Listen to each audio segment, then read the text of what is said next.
Hey guys, tonight we journey to a time when Europe is falling apart again. Not in the my Wi-Fi's down way, but in the swords, starvation, and no indoor plumbing kind of way. Picture yourself wrapped in a heavy wool cloak, trudging through muddy roads, while the last remnants of Roman civilization crumble around you like poorly made shortbread. The roads are no longer patrolled, trade has collapsed, and educated folks who used to debate Aristotle now mostly shout at goats. It's the 6th century. You're standing in the cold wind looking at a gutted villa with scrolls blowing across the floor like sad paper tumbleweeds. Nobody reads them anymore. Latin, once the backbone of logic and law, is mutating into whatever local dialect gets the pigs fed fastest. Libraries mostly ashes. Priests mostly illiterate. You're watching the great lights of antiquity. Aristotle, Virgil, Cicero flicker and sputter, barely clinging to life as warlords rearrange borders like toddlers with blocks. So before you get comfortable, take a moment to like the video and subscribe, but only if you genuinely enjoy what I do here. Also tell me where you're tuning in from and what time it is, because someone out there is definitely watching this at 3:17 a.m. trying to not overthink life choices. Now dim the lights, maybe turn on a fan for that soft background hum, and let's ease into tonight's journey together. You push open the warped door of what used to be a Roman temple. Inside, there's nothing left but vines, bird droppings, and a lonely statue missing a nose. Somewhere in the rubble, a half-charred scroll rolls toward your feet. You pick it up. It's a page from Livy's history, burnt at the edges, words half gone. You can't help thinking this might be the last copy. And you're not wrong. This is the Western world after Rome falls, a place where even reading becomes a suspicious activity. Thinking too much might get you labeled a heretic. Or worse, asked to fix the grain taxes. The great Roman schools are closed, the libraries pillaged, and monks haven't quite arrived yet. But they're coming. And they're weirder than you'd expect. Imagine you're walking north away from the chaos into lands where Roman sandals never stepped. Through forests so thick, sunlight barely hits the ground.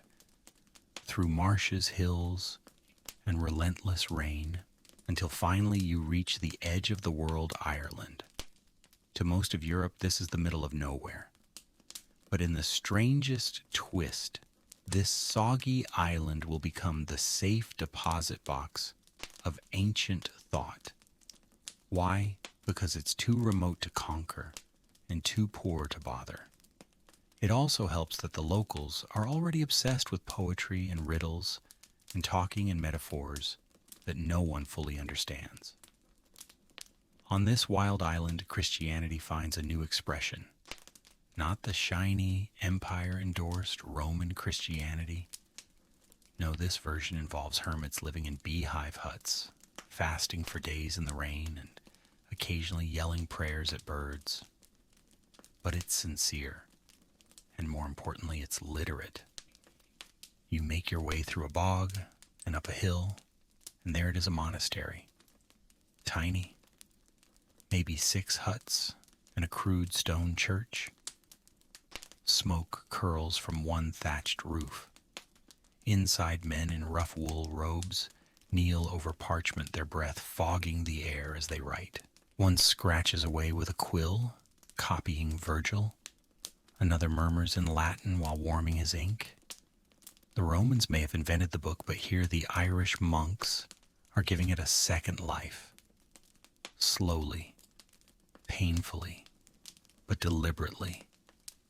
You've just stepped into one of the last candlelit scriptoria of early medieval Europe. And yes, it smells like wax sheep and human stubbornness. Out the window you can see the Atlantic churning. It's as if the sea itself knows something important is happening, and in a way it is. Because these quiet scribes are about to outwit the Dark Ages, not with swords, but with ink. You pull up a stool. The monk beside you looks over, nods once, and goes back to writing. He's copying De Rerum Natura, a Roman poem about atoms in the universe, because obviously that's what you save when the world collapses. Suddenly, you feel it. The hush, the weight. This isn't just about saving books.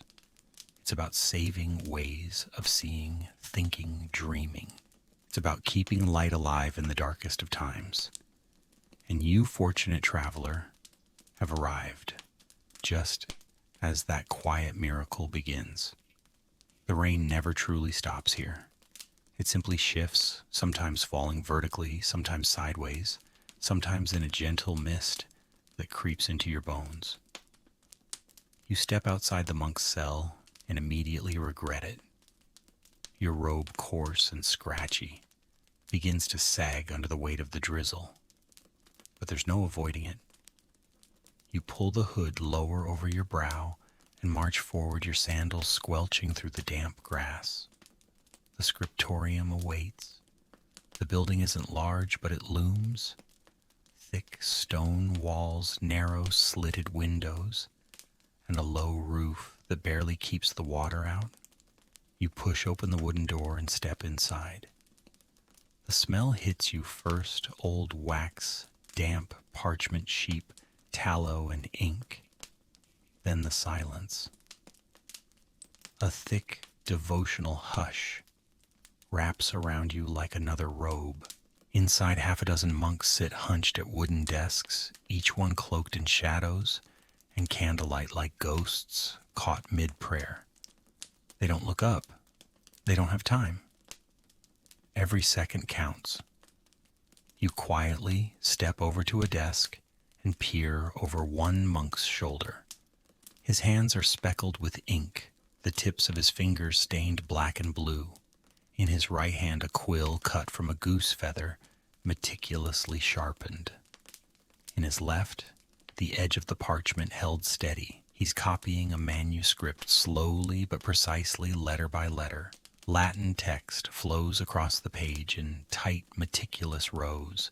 There are no paragraphs, no punctuation, no spaces between words, just an unbroken stream of elegant letters, a river of language demanding to be decoded. He pauses, dips the quill into a tiny horn of ink, a thick, dark mixture made from oak galls and iron salts, and returns to his work without a sound. This is the scriptorium. It's not glamorous, it's not grand, but it's where the battle is being fought, not with swords or shields, but with ink patience and absolute focus. Outside Europe is forgetting. Inside memory is being rebuilt, one page at a time. You move slowly through the room, careful not to bump anything. Every surface is covered in parchment, some sheets stretched on wooden frames to prevent curling. Others lie in neat stacks weighted by smooth river stones. Candlelight flickers across the pages, making the letters dance. At another desk, an older monk is frowning. He's squinting at a passage from Cicero, his lips moving silently. His hand trembles slightly as he writes. You notice that he's already made 3 corrections, tiny patches, where the ink has been carefully scraped away with a knife and rewritten. It's painstaking, and it matters. Get one word wrong, and centuries of knowledge might go awry. The stakes aren't just academic, they're eternal. You glance at the margins of a nearby manuscript and smile. A small sketch of a cat chasing a mouse curls along the edge of the parchment. Below it, in tiny letters, someone has written, "Let the mouse beware." This cat knows Latin.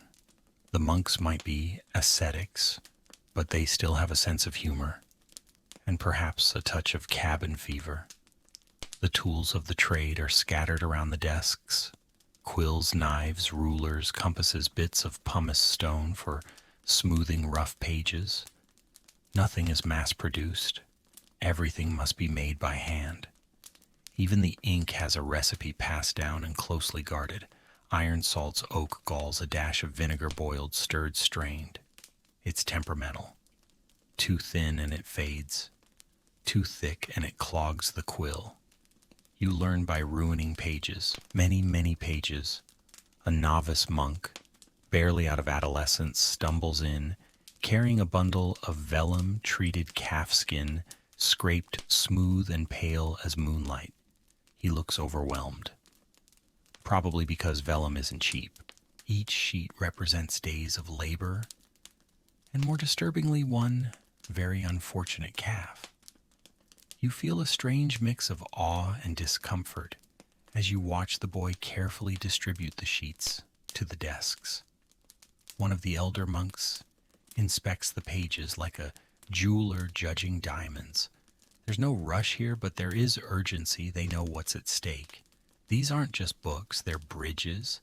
They carry Plato, Aristotle, Euclid, Horace, voices from a fallen world, whispering through ink and time. Historians still argue whether these Irish monks truly understood the scale of their task. Did they know they were saving civilization? Or were they simply preserving what they loved, copying for the sake of devotion, discipline, and some small hope that learning might survive the cold? You drift toward a corner where a large wooden cabinet stands open. Inside, bundled manuscripts are wrapped in cloth and tied with cords. These are finished copies ready to be stored, hidden, or someday sent abroad. Some will end up in France, others in Italy. A few will vanish along the way, lost to fire rats or forgetfulness, but enough will survive. Because of rooms like this. One monk looks up and smiles. He gestures for you to sit, then slides a blank page in front of you. A fresh quill, a pot of ink. The candle flickers, and suddenly you're a part of it. You dip the quill and begin. At first your hand trembles, then slowly a letter appears, then another. The Latin is unfamiliar, but the rhythm is strangely soothing. Line by line, the words begin to fill the page. You find yourself breathing slower, your mind narrowing to the simple act of writing. It's meditative, intentional, and you realize you're helping carry a flame forward through the dark. Not all heroes wear armor. Some wear robes, carry quills, and spend their lives making sure a single sentence survives for the next reader. That, in the end, may be the most rebellious act of all. Your hands are still sore from yesterday's practice, your Latin remains questionable, and your calligraphy looks like a panicked spider fell into the ink pot. But this morning, the scriptorium is quieter than usual. You step in expecting the usual aroma of beeswax and mildew, only to find a discussion in full swing. A monk is holding up a scroll and muttering, "Why here of all places?" A fair question. Why Ireland? The rest of Europe had once been the playground of scholars. Rome, Athens, Alexandria, cities of marble law and libraries. But now it's a broken chessboard of collapsing kingdoms and roaming barbarians with questionable hygiene, and even worse, literary taste. And here you are standing on a soggy island, on the fringe of the known world, surrounded by fog sheep and people who think bathing is a pagan ritual. Yet paradoxically, this backwater has become the center of intellectual life. The answer lies in timing and pure geographical luck. When the Roman Empire buckled under its own weight, invaders swept through Gaul, Italy, and Britain like termites through an abandoned library. But they never made it across the sea to Ireland. The island was too remote, too wild, too bothersome. So while the continent burned, Ireland didn't. No cities were razed, no archives were pillaged, no scrolls were fed to campfires. The ancient Irish, for all their love of war paint and cattle raids, were spared the worst of Rome's fall. And more importantly, they were already deep in their own intellectual groove, poetry, myth, oral history, all flowing from a bardic tradition that had been thriving for centuries. When Christianity arrived here in the 5th century, it didn't replace a void. It blended. You leave the scriptorium and wander toward the prayer stones. A group of monks chant softly in Old Irish and Latin, their voices weaving into the wind. Behind them the hills roll green and endless, speckled with sheep that look unimpressed by your spiritual journey. This was a place already saturated with reverence for words. The Druids had long held sacred the spoken word, the rhythm of stories, the power of naming. Now those values were being fused with the Christian obsession with written truth. The result was weird, brilliant, and oddly effective, a monastic culture that believed copying Aristotle was a form of worship. Historians still argue whether Ireland's isolation was a blessing or a fluke. But what's clear is this: it gave the monks a safe space to do the unthinkable, to sit down and remember. You follow a stone path worn smooth by generations of sandaled feet. At the end is a chapel no bigger than a garden shed. Inside, flickering candles reveal hand-carved wooden benches and a crude altar. But on the walls, shelves filled with books. Some are rolled scrolls, others are bound in leather. Many are tattered, rewritten copies of older works, patched and recopied until barely legible. But they're here. From Cicero to Pliny to Virgil, names whispered like sacred spells. These texts survived not because someone built a fortress around them, but because someone cared enough to write them out again and again and again. Outside it starts to rain. Again. The monks barely notice. You follow one toward the refectory for the midday meal, and he chuckles. Why here, he says, echoing the earlier question. Because God ran out of options and we had pens? The meal is sparse barley soup, a hunk of bread, a questionable cheese. But the conversation glorious. Between slurps, the monks debate the finer points of Boethius, argue whether Plato was secretly a Christian, and take jabs at Augustine for being too dramatic. They even quote Homer badly, but with heart. You realize something else. This isn't just preservation. It's passion. These monks don't copy books the way you copy your cousin's homework. They love this stuff. They're not just saving texts. They're wrestling with them, questioning them, applying them to the ridiculous problems of daily life, like how much soup is too much for one monk to hoard. Later that day, you help carry a heavy tome wrapped in cloth to a nearby outpost. The path is slippery, the wind fierce. At one point you trip and nearly lose your grip. The monk behind you doesn't shout, he gasps, as if you nearly dropped a baby. Do you know what you're carrying? He hisses, eyes wide. That's the only full copy of Martianus Capella we have. If it falls, we're doomed to ignorance. You nod solemnly and adjust your grip. At the outpost, the book is placed in a carved alcove beneath a stone cross. The monk lights a candle. Another kneels and murmurs a blessing not for protection, but for understanding. You stand back and realize this is the heart of it all. This is why Ireland matters. Not because it had armies or gold, but because it built sanctuaries for thought. As night falls, you return to the main monastery. The rain has stopped for now. In the distance, lightning flashes over the sea. Somewhere out there, the rest of Europe is still floundering in darkness. But here among damp cloaks and flickering candles, light endures. Not just literal light, but the fire of memory, of story, of the human refusal to let go of meaning even when everything else falls away. You lie down that night on a straw mattress, the sound of the ocean whispering through the walls. And before sleep takes you, you think not for the first time that maybe the future owes more to a muddy, sheep-filled island than anyone ever realized. The next morning greets you with a mist so thick it feels like you're breathing through a sponge. You pull on your damp robe, still not dry from yesterday, and make your way to the morning prayers.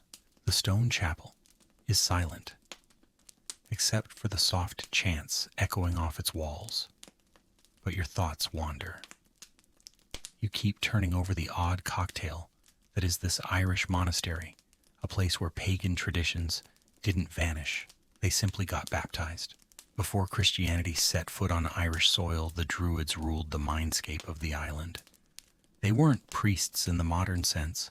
They were philosophers, astronomers, healers, poets. Basically the overachievers of Celtic society. They didn't write things down, they remembered. All of it, hundreds of poems, histories, genealogies. Their minds were libraries and their language. Old Irish was a tangled forest of metaphor and rhythm. So when St. Patrick and his successors arrived in the 5th century with the good word, they didn't face illiterate savages.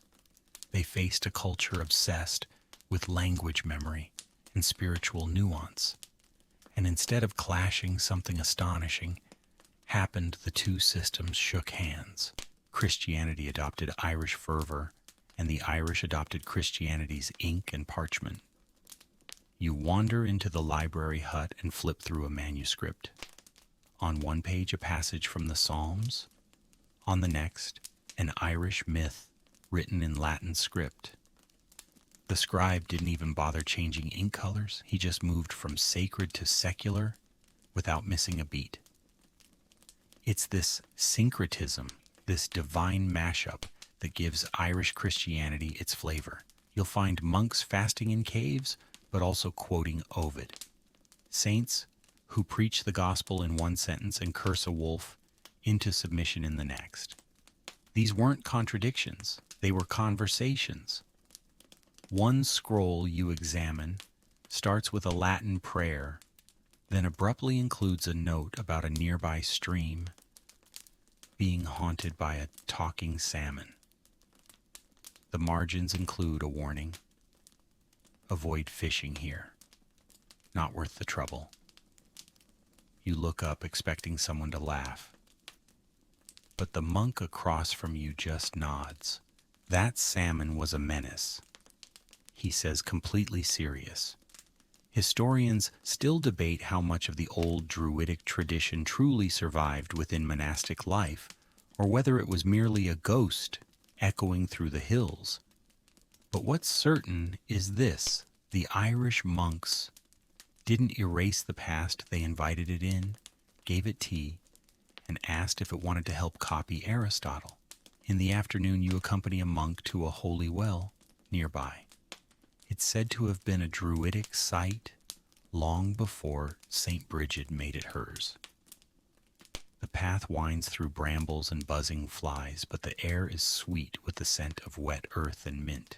As you reach the stone circle, the monk kneels and dips his fingers into the water, murmuring both a Latin blessing and a prayer in Irish.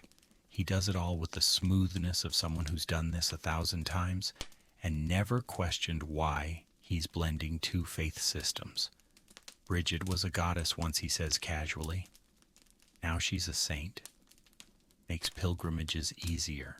This kind of practical theology, less about doctrine, more about spiritual survival, defined the Irish monastic world. These monks didn't argue about heresies. They argued about whether cats had souls or whether ghosts could sin.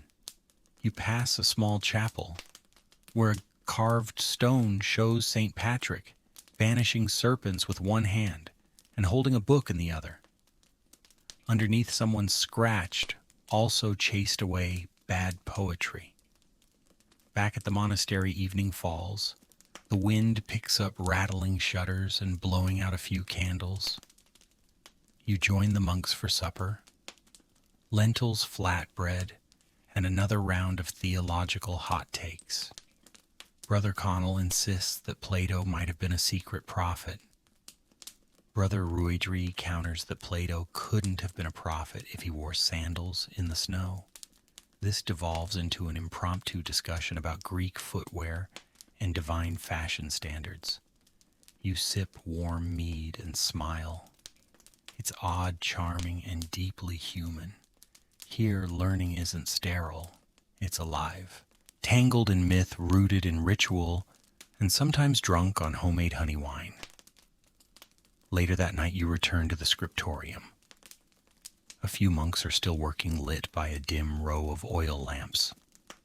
You watch one carefully ink a Celtic knot onto the corner of a page. It has no theological value, no scriptural importance. It just looks nice. But that you realize is the point. These monks aren't just preserving texts, they're adorning them, because to them, beauty matters. A page should be a prayer. Even the empty spaces whisper something. You run your hand gently across one of the manuscripts. The surface is uneven, the ink slightly raised. Every curve, every symbol is deliberate. Every dot matters, and in this age of decay and uncertainty, that's a kind of magic. So you stay. You take up the quill again, you dip it in ink, and you write not because anyone will read it tomorrow, but because maybe, just maybe, someone will read it in 100 years and feel less alone. That's what these monks understood. That stories, even strange ones about talking salmon, hold the power to stitch broken worlds back together. And if that's not worth saving, what is? You wake up before the sun rises. It's not because you're eager exactly. It's because Brother Mail shook your shoulder and whispered, "Time for vigils."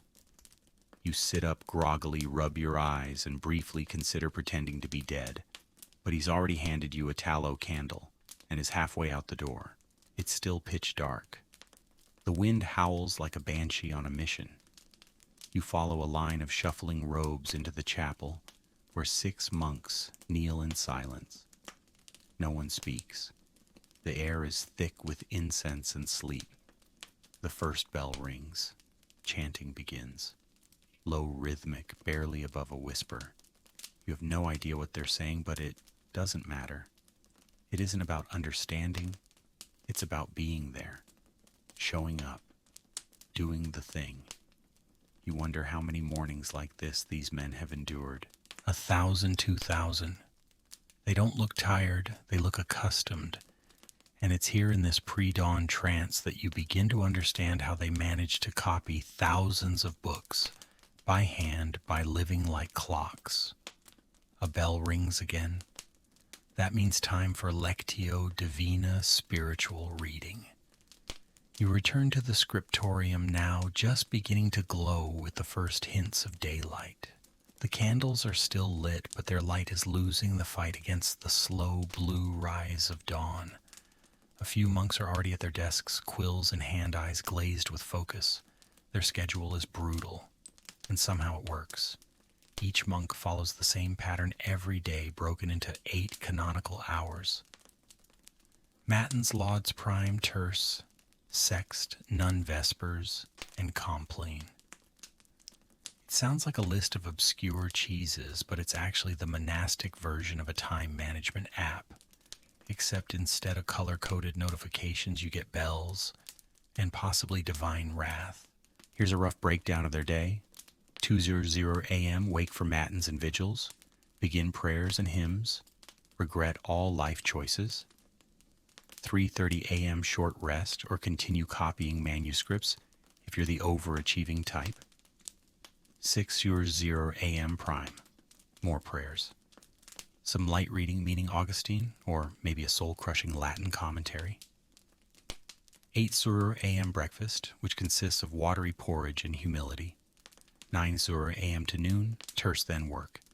This is the prime time for scriptorium duties.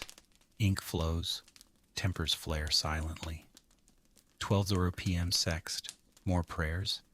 Then a modest lunch, lentils, bread, judgmental glances.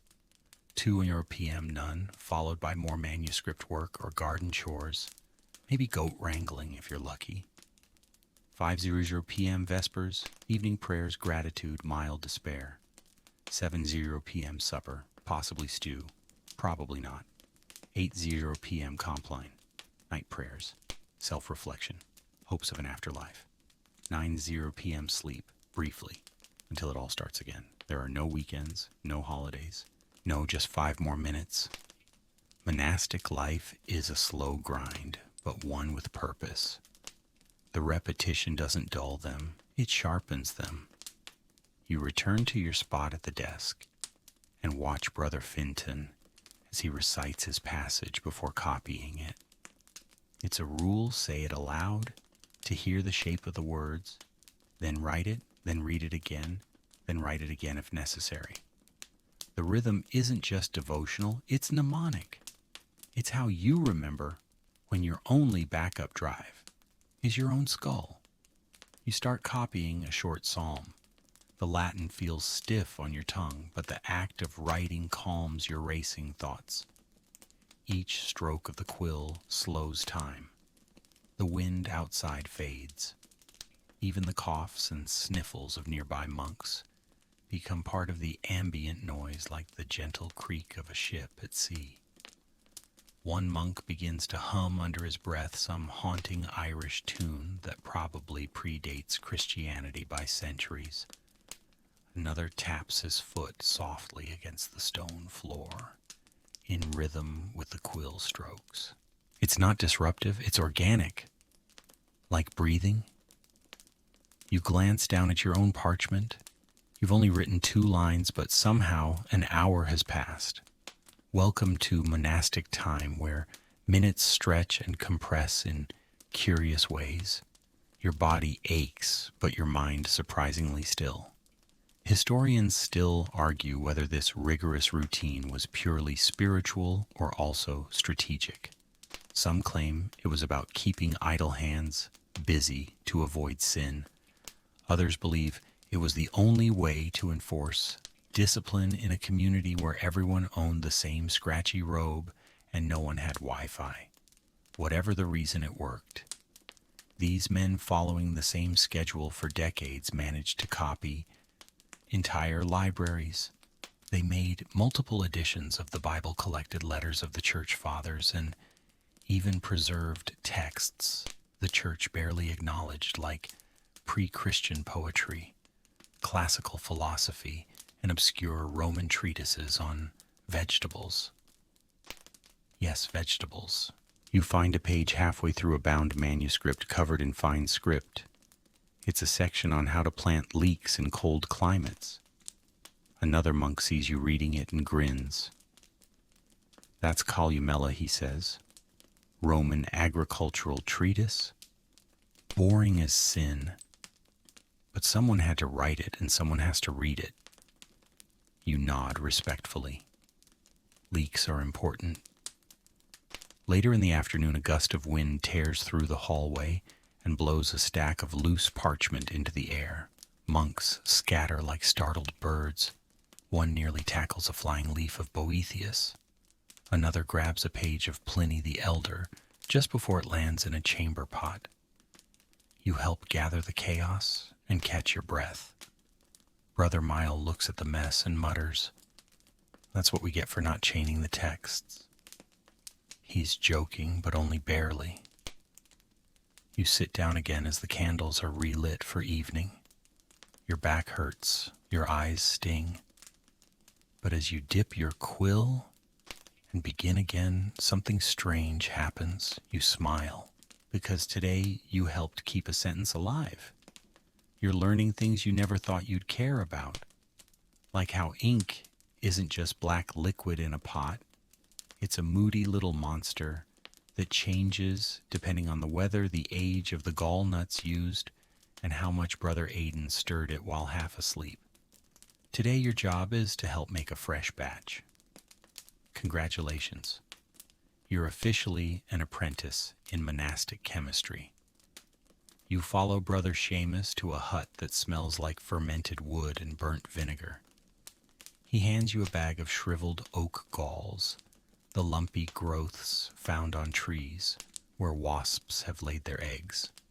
These, he explains, are sacred, not because of any spiritual property, but because they produce tannin the base of your ink. You grind them with a stone mortar until your arms ache. Then you add iron salts, water, and vinegar. The concoction bubbles and fumes in a way that makes your eyes sting and your respect for medieval monks skyrocket. As the ink simmers in a small clay pot, Brother Seamus mutters a blessing not for success, but for stability. Last batch turned green, he says. Tried to copy Romans with it. Ended up looking like envious frogs.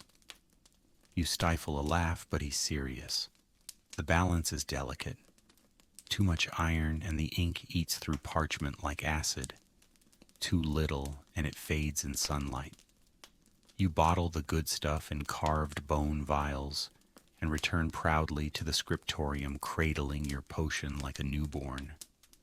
Ink making is only one part of the madness. There's also parchment prep. Today you're invited to help stretch calfskin on a wooden frame. It smells how to put this rancid. The skin is soaked in lime to loosen the hair, then scraped smooth with a curved knife. It takes hours, days even. If you nick it, you ruin the whole sheet. If you overscrape the ink, won't take. Some monks prefer lambskin. Others like goat. You ask one monk which is better. He shrugs and says, depends if you're writing psalms or satire. And then there are pigments. For illuminated manuscripts, those dazzling books with gold, blue, and crimson flourishes, you need more than ink. You need minerals. Saffron for yellow malachite, for green lapis, lazuli for deep blues. Lapis costs more than gold, and it comes from Afghanistan.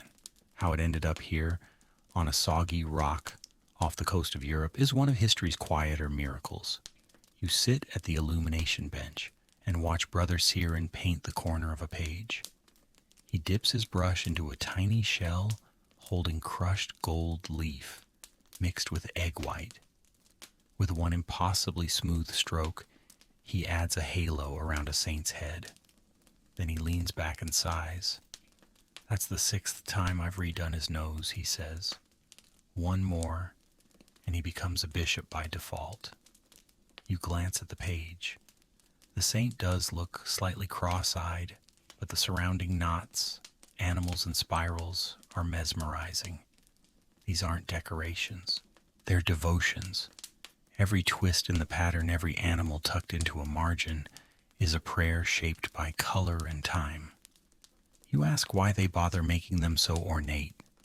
After all, most people can't read, and fewer will ever see the finished book.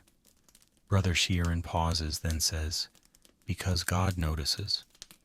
That night you're invited to a private viewing of the monastery's prized possession, the Evangelium Magus, or Great Gospel. It's not huge by modern standards, but it's heavy, wrapped in deer hide and clasped in bronze. You sit beside the abbot as he carefully opens the cover. The first page is blank, vellum soft, pale and luminous in the candlelight. Then comes a title page with intricate Celtic script, wrapped in vines, peacocks, and angels who appear to be judging your life choices. The ink shimmers, the colors hum, And then you see at the first illuminated letter a massive swirling Q that takes up half the page. Inside the letter, there's an entire scene: monks carrying books, a ship on rough seas, a bear with a scroll in its mouth for no apparent reason. You lean closer and whisper, "Did that bear really happen?" The abbot smiles without answering. Historians still argue whether illuminations were symbolic, instructional, or just an outlet for restless creativity. Some scholars believe they encoded political commentary or spiritual riddles. Others think the monks were just really, really bored. But whatever the reason, these works endure, not because they're necessary, but because they're beautiful. You flip through more pages. Gospel texts, genealogies, even a tiny map of the world, with Jerusalem at the center and Ireland proudly tucked into a corner like an afterthought. Every page is a tapestry. Every letter feels alive. Later you overhear two monks discussing a page ruined by a candle accident. Wax spilled across the illustration. The monk who drew it wept. Then he cleaned the wax, redrew the image, and added a note. "Blessed are those who can fix what they've broken." You lie in bed that night, your fingers still stained with ink. Your dreams are filled with spirals, gold lines, and floating saints with questionable anatomy. And somehow you feel closer to these long-dead scribes than to your own world. Because in every drop of ink, in every leaf of parchment, in every overly dramatic saint with 7 fingers, there's a message this matters. And that belief, that stubborn, patient, slightly obsessive belief, might be the most powerful ink of all. By now you're starting to read between the lines literally. In the margins of almost every manuscript, there's a little something extra, a doodle, a side comment, a complaint about the cold, a passive-aggressive note to Brother Todd, who clearly hogged the ink again. These aren't just scribbles. They're windows into the monks' minds, scribbled in moments when no one was watching, or perhaps when they hoped someone would watch someday. You pick up a page of Psalms and squint at the margin. Someone has written in Latin, "It is very cold today. My fingers are numb. I wish I were a goose." Below it, a tiny sketch of a goose in a robe, scribbling furiously at a desk. You chuckle, and the monk beside you grins. "Brother Eilbe," he says, shaking his head. The man was obsessed with birds. As you flip through more pages, the pattern becomes clear. These monks weren't just preservers. They were participants. They didn't just transcribe. They reacted. One margin features a frustrated note, "I am so tired. Lord, let this book be short." Another adds a dramatic flourish under the word hell with the comment, "A place not unlike this scriptorium in winter." You find a manuscript of the Confessions of Augustine. Deep theological stuff. But in the margin beside a particularly self-loathing passage, a monk has drawn a stick figure crying next to a bucket labeled tears. In another, a snail is fleeing from a flaming letter S. Theological commentary. Artistic rebellion. Historians still argue whether these marginalia were meant to be serious, satirical, or somewhere in between. But the result is unmistakable. These manuscripts are alive. Some pages even feature what you might call early memes. You see a drawing of a cat sitting atop a manuscript, and below it the caption, "He sits, and I cannot write. He is pleased." You glance up from the page and spot the monastery cat perched smugly on a stack of vellum, daring anyone to move him. Apparently some things never change. The monks didn't stop at animals. They also drew knights, dragons, dancers, musicians, mythical beasts, and what looks suspiciously like an alien holding a fish. You ask about that one. The monk frowns. That's St. Bartholomew. Or maybe a commentary on fasting. Hard to tell. You're assigned a cleanup task, organizing loose folios. As you gather them into neat piles, you come across a series of letters between monasteries. The correspondence is formal, but sprinkled with humor. One letter reads, "Please send more ink and fewer complaints." Also, the cheese you sent last time was ambitious. Another letter ends with a blessing and a postscript. Do not let Brother Domnall near the preserves again. We still haven't aired out the kitchen. Humor lives here not in spite of the seriousness of the work, but because of it. When your day involves 7 hours of copying small text with a goose feather in a room that's colder than your ex's heart, you need to find joy somewhere. Marginalia became a form of silent rebellion and sanity. Even their mistakes were immortalized. One manuscript includes a massive ink blot across an entire passage.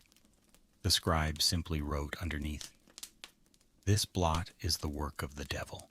May he stub his toe eternally." You start paying closer attention to the art itself, not just the big flourishes, but the tiny figures hidden inside letters. In one A, there's a man climbing a ladder. In a G, a monk is asleep in a hammock. These aren't just cute, they're meditative. Repetitive design becomes a spiritual rhythm. The line between doodle and devotion blurs, but the margins also reveal a deeper truth. These monks were people, tired, overworked, often underfed, but deeply, deeply invested in the act of writing. Their humor wasn't a distraction. It was part of the preservation. Just as the Psalms carried the soul of Scripture, these doodles carried the soul of the scribe. You spot a peculiar drawing, a monk chasing a pig through a vineyard manuscript, pages flying from his robes. The caption reads, "He fled with the text of Genesis. We gave chase. He was delicious." Brother Fintan walks past and laughs when he sees it. "We told that story every Lent for 5 years," he says. "Never did find the original manuscript, but we still tell the tale. Even in their losses, they left something behind. That evening, a storm rolls in. Thunder cracks over the hills, and rain batters the roofs like a divine tantrum. In the scriptorium, the monks work by oil lamp. The wind sneaks in through every crack. One of them mutters, 'Even the saints must be shivering tonight.' You sit down with a fresh page and start copying. Your letters aren't perfect, but they're improving. And in the margin, without thinking, you sketch a little cat curled around a quill. No caption, just a moment frozen in ink. And just like that, you've become part of the story. Tonight, the scriptorium feels different. The air is tense, not loud, not chaotic, just brimming with a kind of nervous stillness like the sky before a storm. You walk in and notice fewer candles are lit. Parchment lies untouched on some desks. A half-finished illumination droops on its frame, the gold leaf unfinished. One of the monks stands at the window peering into the darkness beyond the hills. Then you hear the word. Just one whispered, "Vikings." You freeze. They've been a rumor for months now, tales carried by trembling messengers from across the sea. Longboats with dragon heads, smoke on the horizon, churches burnt, monks slaughtered, manuscripts flung into rivers. You hoped it was exaggeration, maybe it still is. But then the bell rings. 3 short clangs. Emergency. You follow the others to the main hall. The abbot stands grim-faced, holding a folded piece of parchment. He reads it aloud. A coastal monastery further south has been attacked. The scriptorium burned. The brothers scattered, or worse. Only 2 survivors made it inland. A silence falls, heavier than any storm. After a moment, the abbot speaks again. We begin preparations now. And just like that, the monastery shifts. There's no panic, just action. You're assigned to the book sheltering team. It's less glamorous than it sounds. Your job is to haul bundles of manuscripts to a hidden cave about a mile uphill. It's wet, it's muddy. The bags are wrapped in waxed cloth and weigh more than expected. You slip twice. One fall nearly sends you and a half-dozen letters of St. Jerome into a ditch. At the cave entrance, 2 monks light torches and begin placing the bundles onto stone shelves. The walls are already damp and one corner smells distinctly of goat. But the scrolls will be safe for now. You glance down at the bundle you're holding. It's the Acts of the Apostles bound in red leather. There's a doodle on the inside flap of a sheep wearing a bishop's hat. You smile despite everything. Back at the monastery, defenses are minimal. They have no army. Their walls are barely taller than you. They have a bell, a few stout sticks, and the hope that geography will protect them. But they do have escape plans. You help prepare the dispersal kits, small bags packed with ink, needles, thread, quills, bits of gold leaf, and scraps of important text. The idea is simple. If the monastery burns, the monks scatter. Each one becomes a moving piece of memory, a carrier of knowledge. Like bees from a broken hive.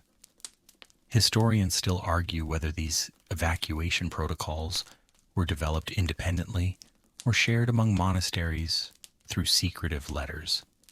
Some believe the Irish had a kind of underground network of scriptoria allies.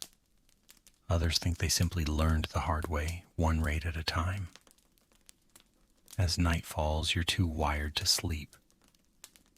So you wander into the scriptorium one last time.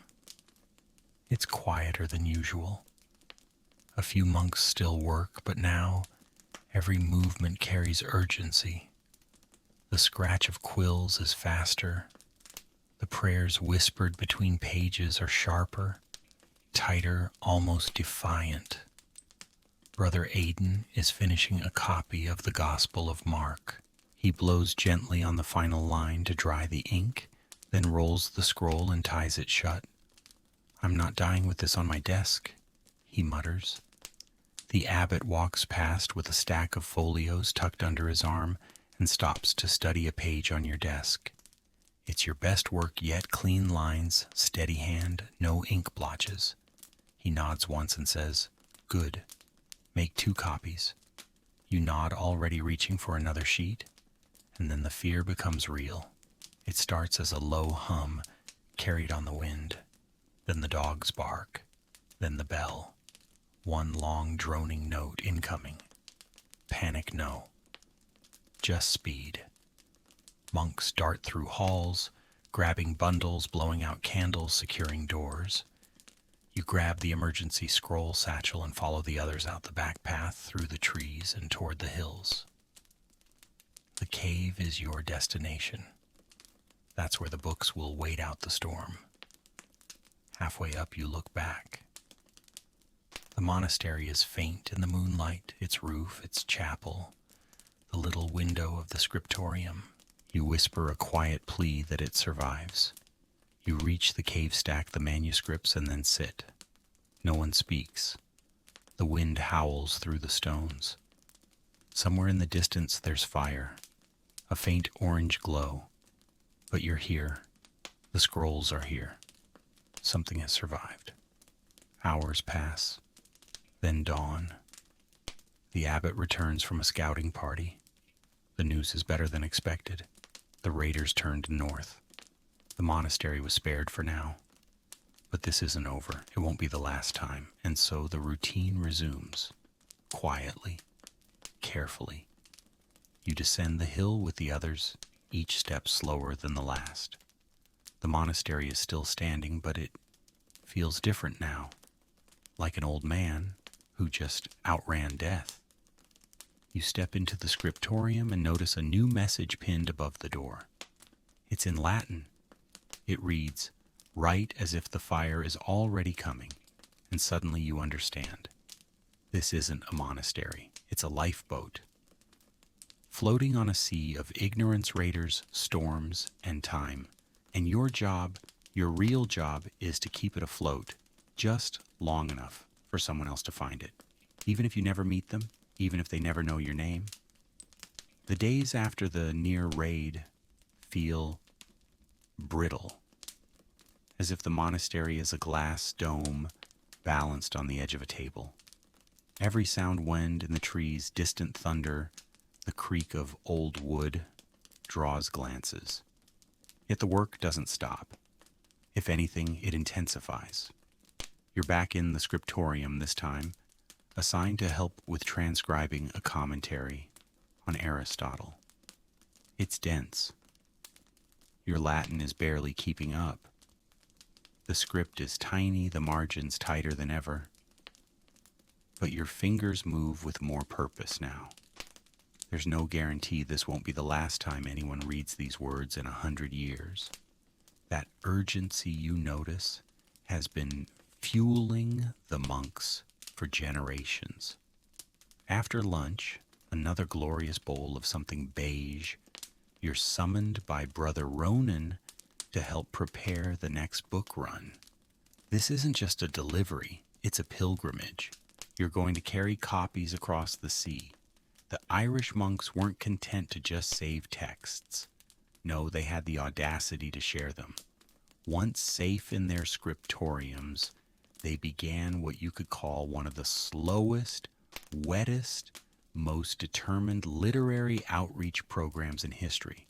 You're fitted with a wool cloak, sturdy sandals, a belt pouch containing one full gospel, a letter of introduction, and if the rumors are true, a sliver of a saint's toe for protection.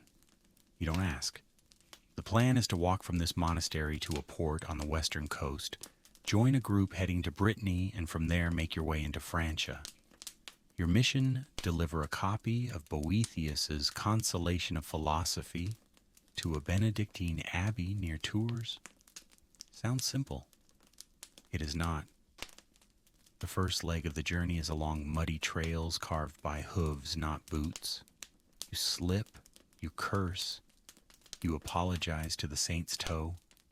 The satchel digs into your shoulder like it wants a piece of your soul. You pass fields of wet barley, flocks of suspicious geese, and a stone cross half swallowed by ivy. You're not alone. 2 other monks join you. Brother Mershu, who hums too much, and Brother Urk, who doesn't speak at all but has the unsettling habit of blinking only once every hour. At night you stay in way stations, smaller monastic outposts built for travelers. Their libraries are modest, but their hospitality isn't. Bread, cheese, stew that could double as ink. Every abbey has 1 or 2 scribes eager to compare notes literally. In one hut, a monk shows you a copy of Virgil that's 3 lines longer than yours. You argue gently about textual authenticity while Brother Mirchu tries to trade socks for apples. By the time you reach the port, you've memorized parts of Boethius just by osmosis. The boat is a simple coracle, a round basket of hide and tar that looks about as seaworthy as a sponge. But it floats. Barely. Crossing the sea is rough. You grip the satchel like it's your only child. Waves slap the sides. Salt sprays your face. Brother Urk throws up for the entire journey.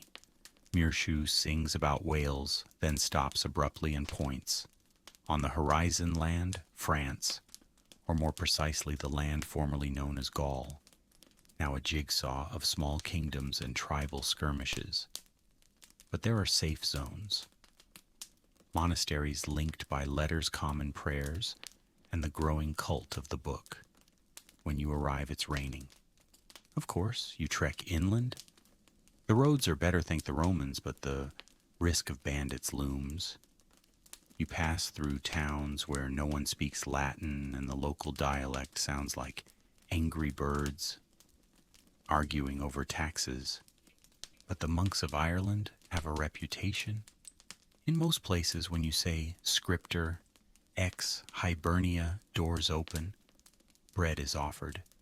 Occasionally, a reluctant cup of wine. Eventually, you reach the abbey near Tours, a tall stone structure nestled in the hills, surrounded by vineyards and the faint smell of wet sheep. The Benedictines greet you like a cousin returned from war. You hand over the manuscript, slightly damp, slightly smudged, but intact. They treat it like a holy relic. And then something you didn't expect. The abbot invites you to the library, not just as a visitor, but as a scribe. Irish monks weren't just delivery boys. They became teachers. They helped re-establish the rhythms of intellectual life across mainland Europe. Where cities had crumbled, the Irish rebuilt ideas, quietly, humbly, but relentlessly. You copy side by side with a Frankish monk comparing script styles. Yours is narrower, his is oddly bubbly. You show him how to trim a quill properly. He teaches you a trick for sharpening knives on limestone. That night you eat beside men who've never seen Ireland but know its psalters by heart. One of them recites a verse from a hymn copied by a friend of yours 2 years ago. It's traveled farther than you ever thought possible. Historians still debate whether the Irish monks understood their long-term impact. Some say they were just trying to do the next right thing. Others believe they had a vision, a Europe relit, relearned, reawakened. You return to your room in the abbey and unroll a fresh parchment. You dip the quill. And this time it's not just a copy. You begin to write a letter back home. The books are alive. The words are growing. We are not alone in the dark. You return to Ireland changed, not just older, not just more tired, but sharper, like parchment, worn smooth by use. Your hands still remember the French clay roads. Your ears still ring with the chant of foreign monks. And your eyes, well, they've seen something rare. Books traveling like seeds, planting civilization in places where even memory had withered. You're not the same. And neither is the world you left behind. Back at the monastery, not much has visibly changed. The goats remain rude, the porridge is still aggressively bland, and the Atlantic wind continues its eternal effort to knock the roof off. But something in the air feels charged, like the scriptorium is now humming with a frequency you hadn't noticed before. Word has arrived, word that the Irish monks are no longer alone in their efforts. Copyists in Francia have started using Hiberno-Latin phrases. A monastery near Aachen has sent a letter requesting another copy of De Civitate Dei. The ripple effect has begun. You're barely off the boat when you're reassigned. Help complete a new psalter meant to rival even the Book of Kells. You're honored. It's a multi-year project. The abbot's expectations are sky high. This book isn't meant for the back shelf, it's meant for history. The vellum is thick, soft as polished marble. The quills are hand-trimmed from swan feathers. The pigments come from as far away as Byzantium gold leaf vermilion crushed lapis. You handle each page like a newborn lamb. This isn't a job anymore. It's an act of devotion.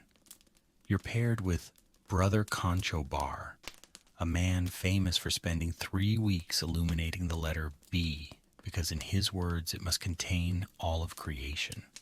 You admire his commitment, though when he begins sketching a beaver beside a basilisk inside the bowl of the B, You gently suggest he pick one. He refuses, adds a badger.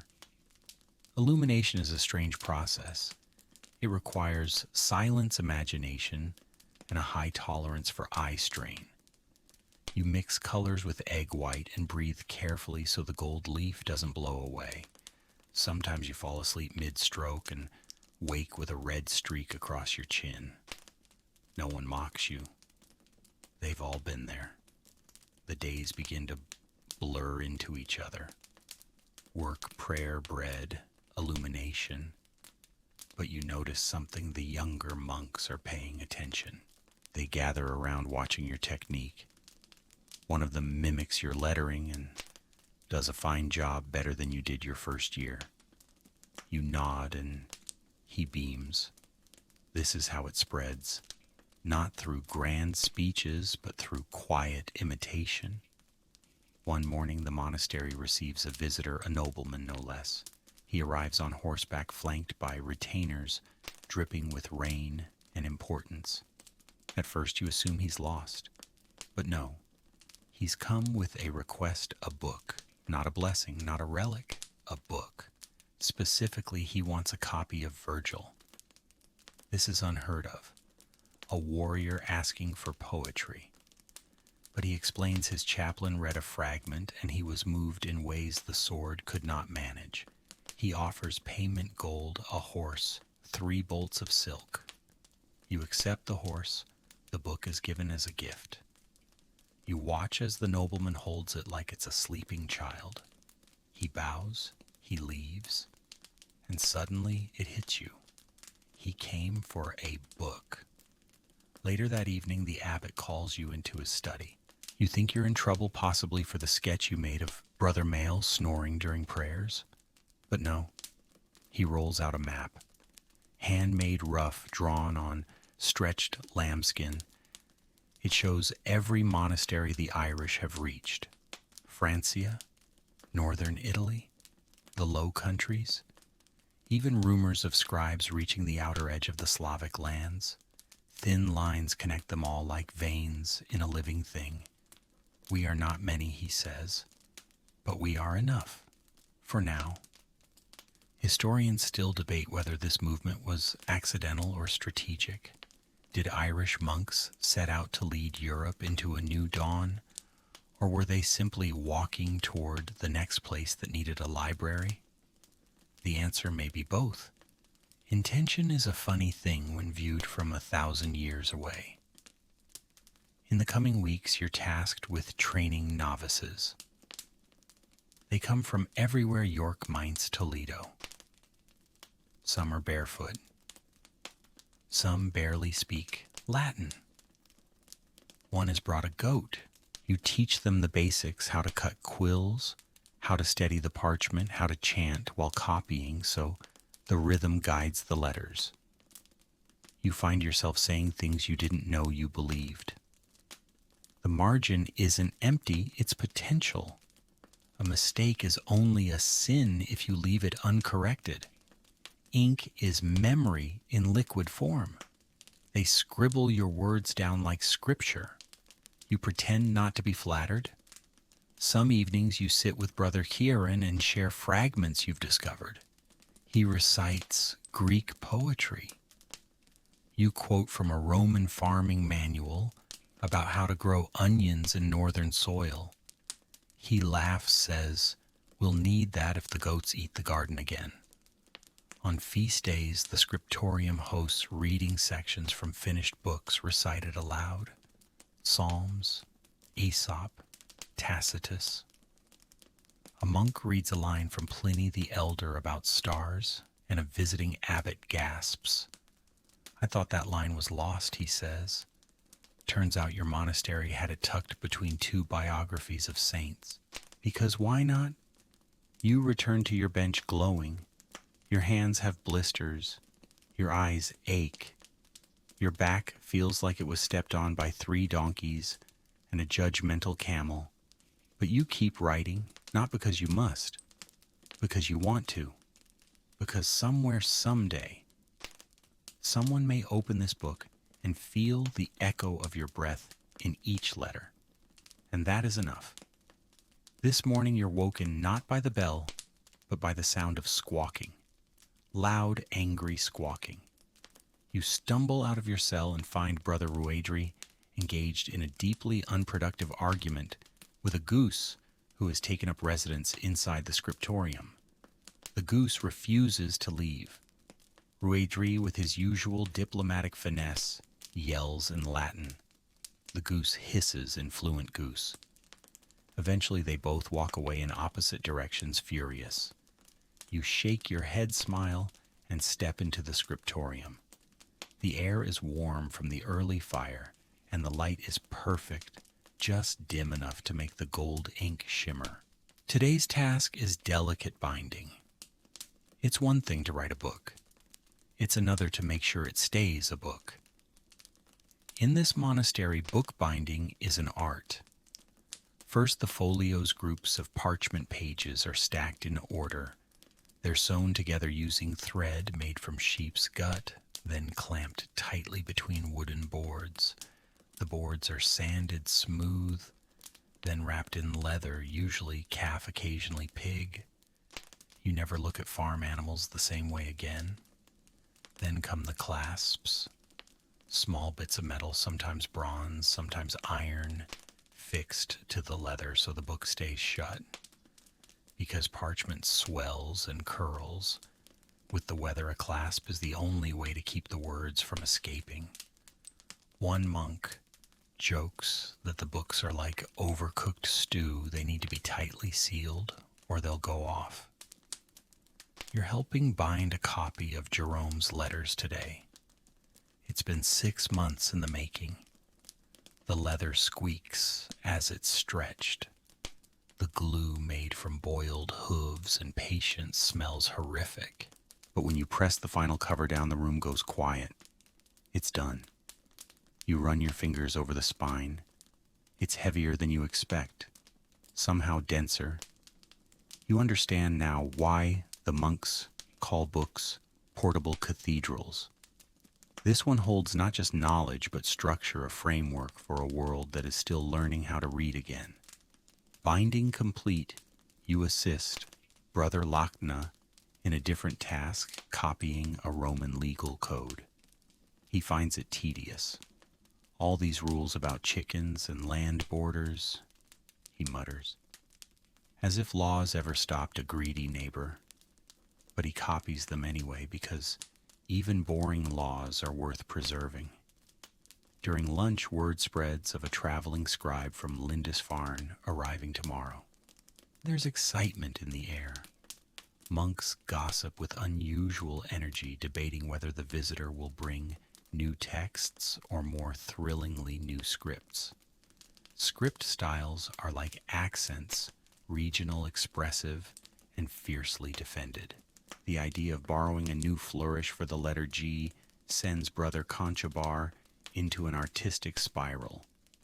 He spends the rest of the day sketching alphabets in the margins of his lunch napkin. That evening, as the sun bleeds orange across the sea, the guest arrives. He's younger than expected, but his bag is bursting with scrolls, codices, and notes. During supper, he tells tales of other scriptoria, one in York, where monks are experimenting with spacing between words. Revolutionary, he says. No more squinting to find the start of a sentence. You nearly choke on your lentils. Spaces between words, madness. But you're curious. And after the meal, the young scribe shows you a sample. It's clean, readable almost, elegant. You stare at it for a long time, the way one might stare at a new species of animal that somehow knows your name. Historians still argue about the moment spaces were invented. Some say it happened gradually, others credit a specific monastery. But what's certain is this: it changed everything. Suddenly, reading wasn't just an elite trained skill, it became accessible, faster, clearer. You didn't need to chant aloud anymore to make sense of the line. Silent reading was now possible. And once a person could read silently, they could read alone. In private, at night, in secret, the page became a portal. You spend the next few days obsessively practicing this spaced script. Brother Ruageri calls it lazy writing. Brother Sheeran calls it a marvel of clarity. The abbot says nothing but starts spacing his grocery lists. Meanwhile, your scriptorium grows more ambitious. One monk begins copying Marcianus Capella, a pagan Roman encyclopedist. Another translates a fragment of Aristotle from Greek into Latin. You're asked to annotate the margin of a map, describing the known world. You write, "Here there be uncertainty." The library is growing too, so many books now that the shelves are sagging. To protect them, iron chains are affixed to the bindings and bolted to wooden rails. The books can't be removed, only read on sight. It's inconvenient but effective. After all, these are priceless treasures, not casual reads. You notice that visitors now stop to admire your work. Nobles, bishops, even the occasional scholar. One woman, a nun from the south, spends an hour with your manuscript of the Book of Hours and leaves in tears. "I forgot what prayer could feel like," she says softly. And one night, as the rain drums on the windows, a child sneaks into the scriptorium. He sits beside you, wide-eyed, watching you copy a page of Proverbs. After a long pause, he asks, "Do the letters know what they're saying?" You smile and answer, "They remember what we forget." He doesn't speak again, just watches. Later you realize you've begun saying prayers before and after each page, not out of obligation, out of respect. These books are more than ink, they're time made visible. You finish binding another codex, you stack it beside the others, each one a slab of memory locked in leather weighty enough to change a future. And as the candles burn low, you pause to stretch your fingers. The joints crack, your shoulders ache, but you don't stop. Because you know now, if the world ever forgets again, these pages will whisper the way forward, and you will have helped them speak. Rain again. Of course. You wake to the sound of it tapping against the stone walls like 1,000 tiny monks knocking politely for entry. The air smells of damp wool smoke and the unmistakable sour note of wet parchment. Your back aches. Your fingers are stiff. But you know what today is Restoration Day. Before breakfast, you slip into the scriptorium to check on your recent work. The manuscript you left drying your painstakingly copied psalms sits on the far desk, safe but swollen. You approach it and wince. A leak in the roof has left a faint watermark across the lower corner of the page. Your Latin script, once crisp and proud, now gently bleeds across the page, like ink trying to remember where it came from. You let out a sigh, not in anger, but in quiet acceptance. This happens. Books, like people, sometimes weather storms imperfectly. Beside you, Brother Lachna stares down at a different manuscript, his face a mixture of frustration and weary resolve. He turns to you and says, 3 weeks' work, and now it looks like it bathed in goat's milk. You don't laugh. You both understand time is the most expensive thing you can lose here. You gather the damaged pages and carry them into the drying room, a small warm space with wool sheets and flat stones. The process is slow and delicate. Pages are pressed gently between layers of wool, then weighted down to prevent curling. If the ink has shifted too much, the only option is to copy it all again. That reality sits heavy on your chest, heavy on your... Once the wet parchment is handled, the abbot assigns you to a different task inventory. The recent storms have disrupted your library's organization. Shelves are overflowing. Scrolls are tucked behind jars of ink and bundles of flax. One copy of Pliny's Natural History was found underneath the bellows in the forge. No one knows how it got there. Brother Ruidri claims the book walked there itself seeking warmth. Your job is to sort, record, and when possible, rebind. You spend the morning categorizing manuscripts, theology, philosophy, natural science, Roman law, epic poetry, and what you call miscellaneous curiosity. In that last category, you place an odd tract on the medicinal benefits of badger fat and a handwritten manual on cloud watching, which claims that thunderclouds are the breath of St. Michael. After a quick lunch, a bowl of onion stew and hard bread, you return to the scriptorium to assist with an increasingly urgent issue pest control. Yes, rats. Several books show signs of nibbling. One page of Cicero's speeches has a bite taken out of the bottom corner, interrupting a particularly elegant metaphor. Another copy of Livy's History of Rome now includes a crescent-shaped gap that someone has tried to patch with pigskin and hope. You crawl under the shelves, lay traps, sprinkle dried mint leaves, which the rats allegedly hate, and mutter prayers to St. Gertrude of Nivelles, the unofficial patron of rodent prevention. Whether it works or not remains to be seen, but the act itself brings a strange sense of comfort. To prevent further damage, you help initiate a new preservation protocol. Scrolls are placed in clay jars sealed with wax. Valuable codices are wrapped in oiled cloth and stored in wooden chests lined with sheep's wool. You even dig a shallow pit beneath the scriptorium floor to hide a few rare manuscripts. Brother Sheeran insists this is unnecessary. Then you show him the rat-chewed odes of Horace. He digs faster than you. Later that afternoon, a storm sweeps in again, thunder echoing across the hills like a drumbeat from heaven. Wind tears at the shutters. The candles flicker.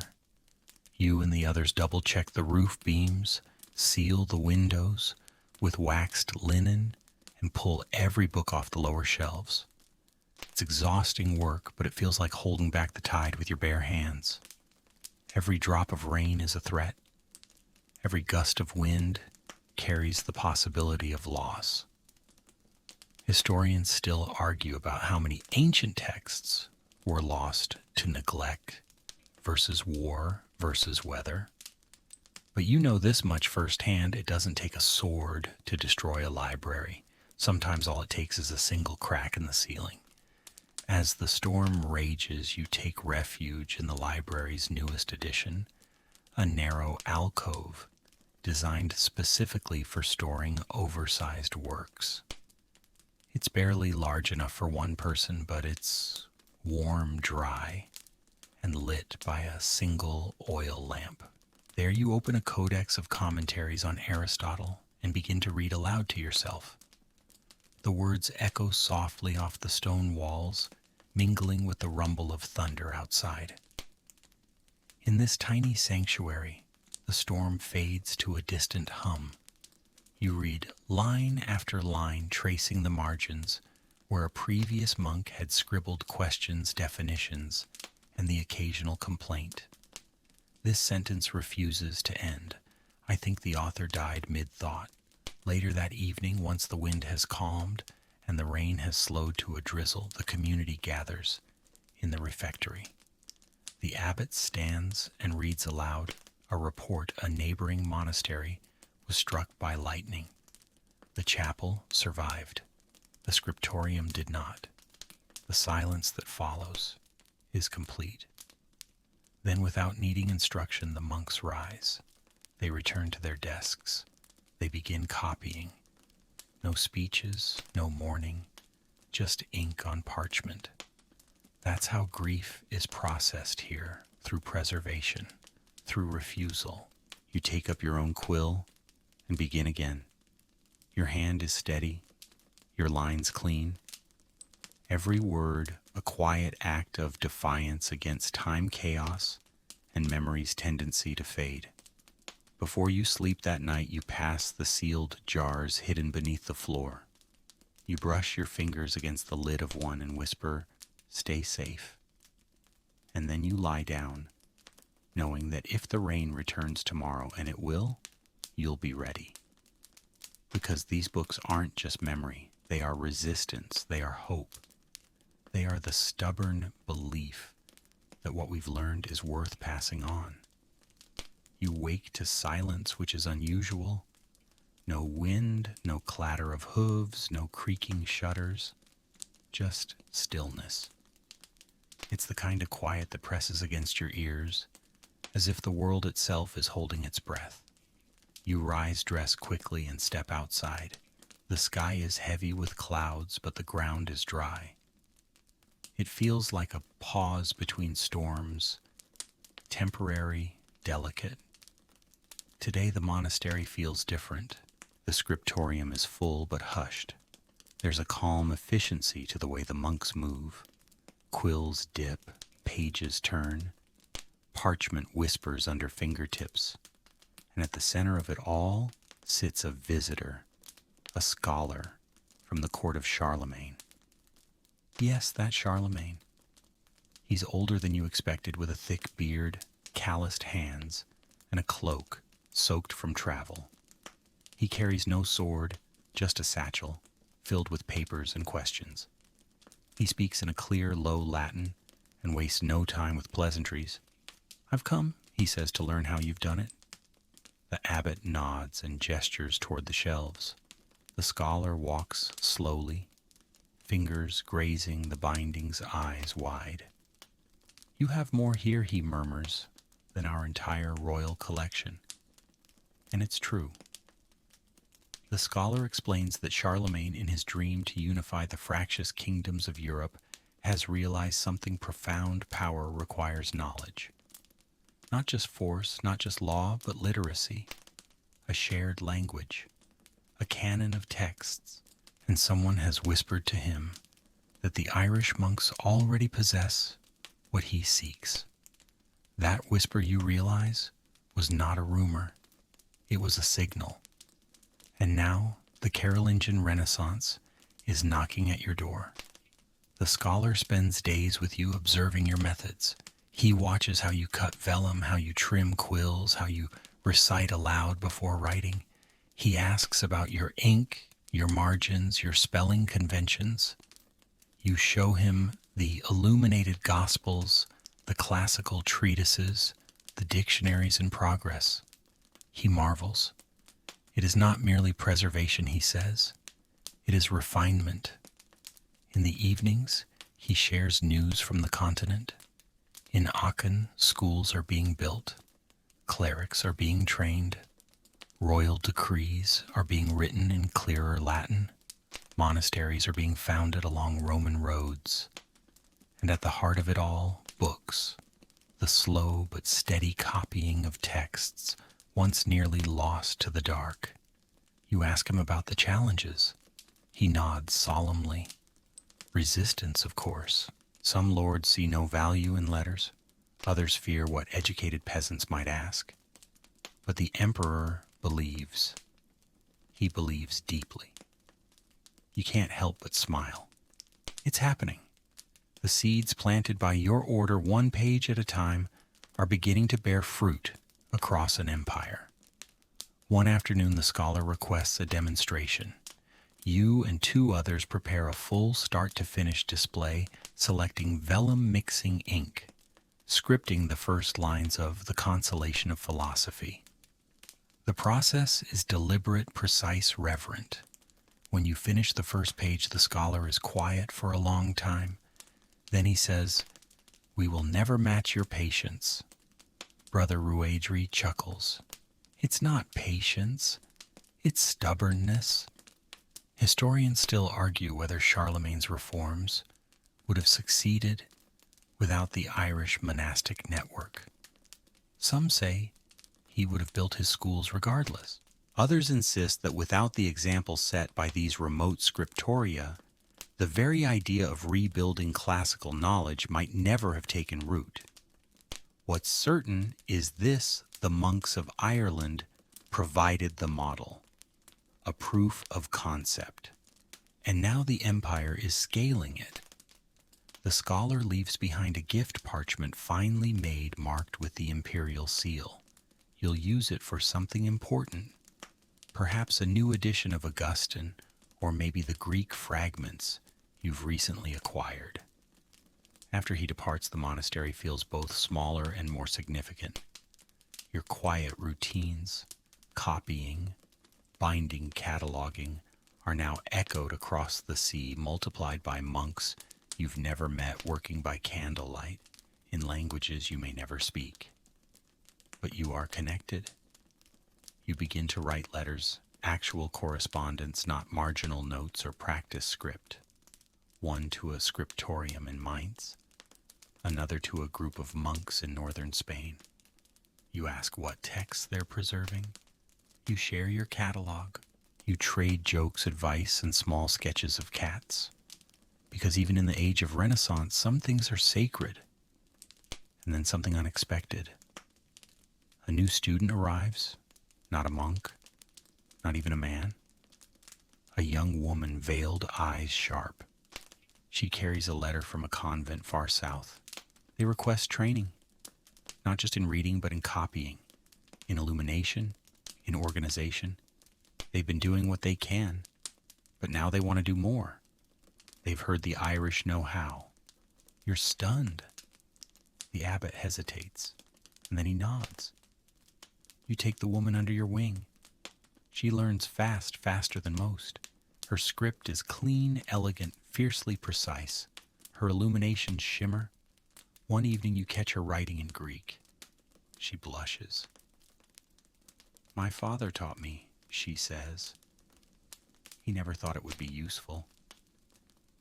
You grin. Tell him he was wrong. Training her reminds you that knowledge doesn't care about boundaries, national, gendered, or otherwise. A good scribe is a good scribe. And the texts, they belong to everyone willing to keep them alive. That night, as candles flicker low, you add a new line to the opening page of your latest manuscript. These words were preserved not by kings, but by quiet hands. And as you blow out the flame, you think, so be it. The wind is cold again today, bone deep and insistent. It curls under doors, creeps through your robes, and rattles loose shingles like a child asking to be let in. You shiver as you push open the heavy scriptorium door and enter the space you've now come to think of as both sanctuary and battlefield. The battle, of course, is always against forgetfulness. Your task this morning is humble sorting. You're organizing a set of glosses, short commentaries written by 3 different monks on a single passage from Boethius. All 3 monks have wildly different interpretations. Brother Aidan argues that Boethius believed fate was fixed. Brother Murchu insists he meant the opposite. Brother Ronan ignores both and has instead drawn a diagram of a wheel with a donkey on top. Beneath it he has written, "Sometimes the donkey is you. You keep the donkey." As you sift through the commentary, you realize how powerful this act is. These glosses, these marginal thoughts, these back and forths that span years and generations, they're not footnotes. They're conversation. Across time, across distance. It's not just one monk reading Boethius. It's a monastery, a network, a movement. This is a library that argues with itself. And that's exactly the point. After copying a particularly long paragraph about free will, you pause to stretch your hand. You glance down the table. The young woman from the southern convent, Sister Leoba, is working beside you. Her script is sharper now, her lines more confident. She doesn't speak much, but when she writes, it's like she's chiseling thoughts into stone. She notices you watching and smiles. She hands you a sheet. On it, she's begun a new index, a list of all texts in the library ordered by subject and theme. You stare at it. It's brilliant. For years, you've relied on memory and sheer luck to find things. This is structure. You made this, you ask. She nods. It seemed useful. You hand it to the abbot that afternoon. He studies it for a long time and then says, make a dozen copies. The creation of indexes, historians later note, changed everything. Suddenly, libraries became navigable. No longer were they simply rooms of books, they were systems of thought, organized and accessible. You don't know it yet, but what Sister Leoba started will echo through the centuries. That evening, you take your usual walk along the cliffs. The wind is sharp, but the stars are clear, scattered like ash across the sky. You think about how far this monastery has come, from a half-dozen cold huts to a beacon of thought and ink that stretches across borders. And still you wonder, is it enough? Back inside the fire crackles. You gather with the others to hear the latest news from abroad. A letter has arrived from a Frankish monastery. They have completed their first full edition of the Aeneid using Irish script. It's clumsy in places. Someone apparently translated arms and the man as weapons, and that one guy, but it's done. More than that, it's alive. Brother Conchobar grins. We've exported poetry, he says. Next philosophy, then complaints about porridge. But the letter also brings troubling news. A rebellion has broken out in the east. Monks there have been driven out. One library looted. Several codices burned. You feel the familiar weight settle on your chest. Again. Always again. Later that night, you and Sister Leoba carefully wrap several manuscripts in waxed cloth. They're placed into clay jars, sealed, and stored in a hidden alcove beneath the floor. Among them, a rare fragment of Aristotle's Metaphysics, a copy of Augustine's City of God, and a short collection of Irish riddles that still make you chuckle. Just in case. And still the work continues. You're assigned to copy a page from a botanical manuscript tomorrow, an illustrated guide to plants used in monastic medicine. It's one of your favorites. Not because of the illustrations, though they're charming, or the herbal recipes, though some seem questionable, but because of the tiny personal notes tucked throughout. Beside the entry for mint, a scribe has written, effective for bad breath and discouraging conversation. Next to chamomile, soothes the stomach and the soul.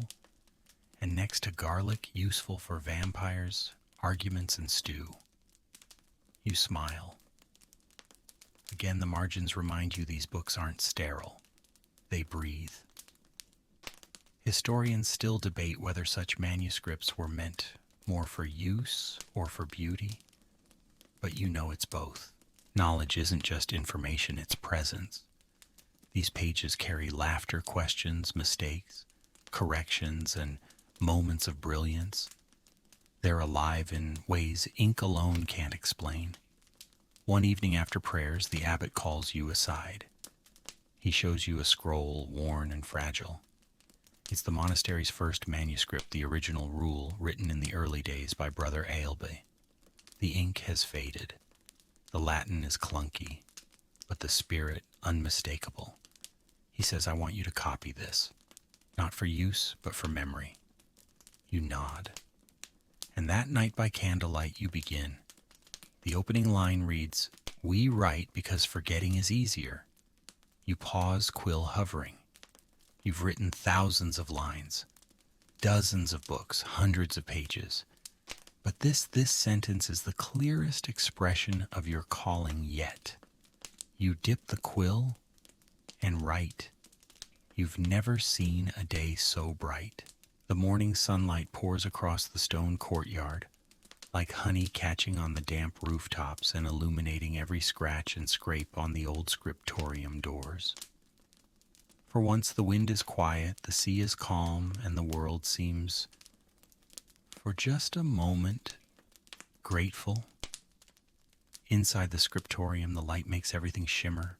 The gold leaf on the psalter pages glows as if lit from within. The ink gleams. Even the dust dancing in the air looks holy. You sit at your desk and exhale slowly, hands still for a moment. You don't want to ruin the stillness. Your task today is ambitious, the completion of a compendium. Over the past 3 years, your monastery has collected teachings from every corner of the Christian world. Letters, treatises, homilies, songs. Now it's time to compile them, to bind them into one book, one codex, massive in size and rich in range, a record of what the soul of this age has tried to understand. This is not just a book of theology, it's a map of the human search for meaning. You begin with letters correspondence between bishops, abbots, scholars, and scribes. Some are humble, others grand. One abbot complains about the poor quality of his parchment and asks for advice on raising goats.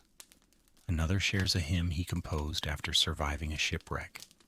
A third signs off with the phrase, "In Christ," and also in deep fatigue. You preserve them all. Midway through your work, you take a break to walk the monastery's new herb garden. Sister Leoba is tending to a bed of sage and marigold. She greets you with a nod, then plucks a small flower and tucks it into the binding of the book you're carrying. For memory, she says.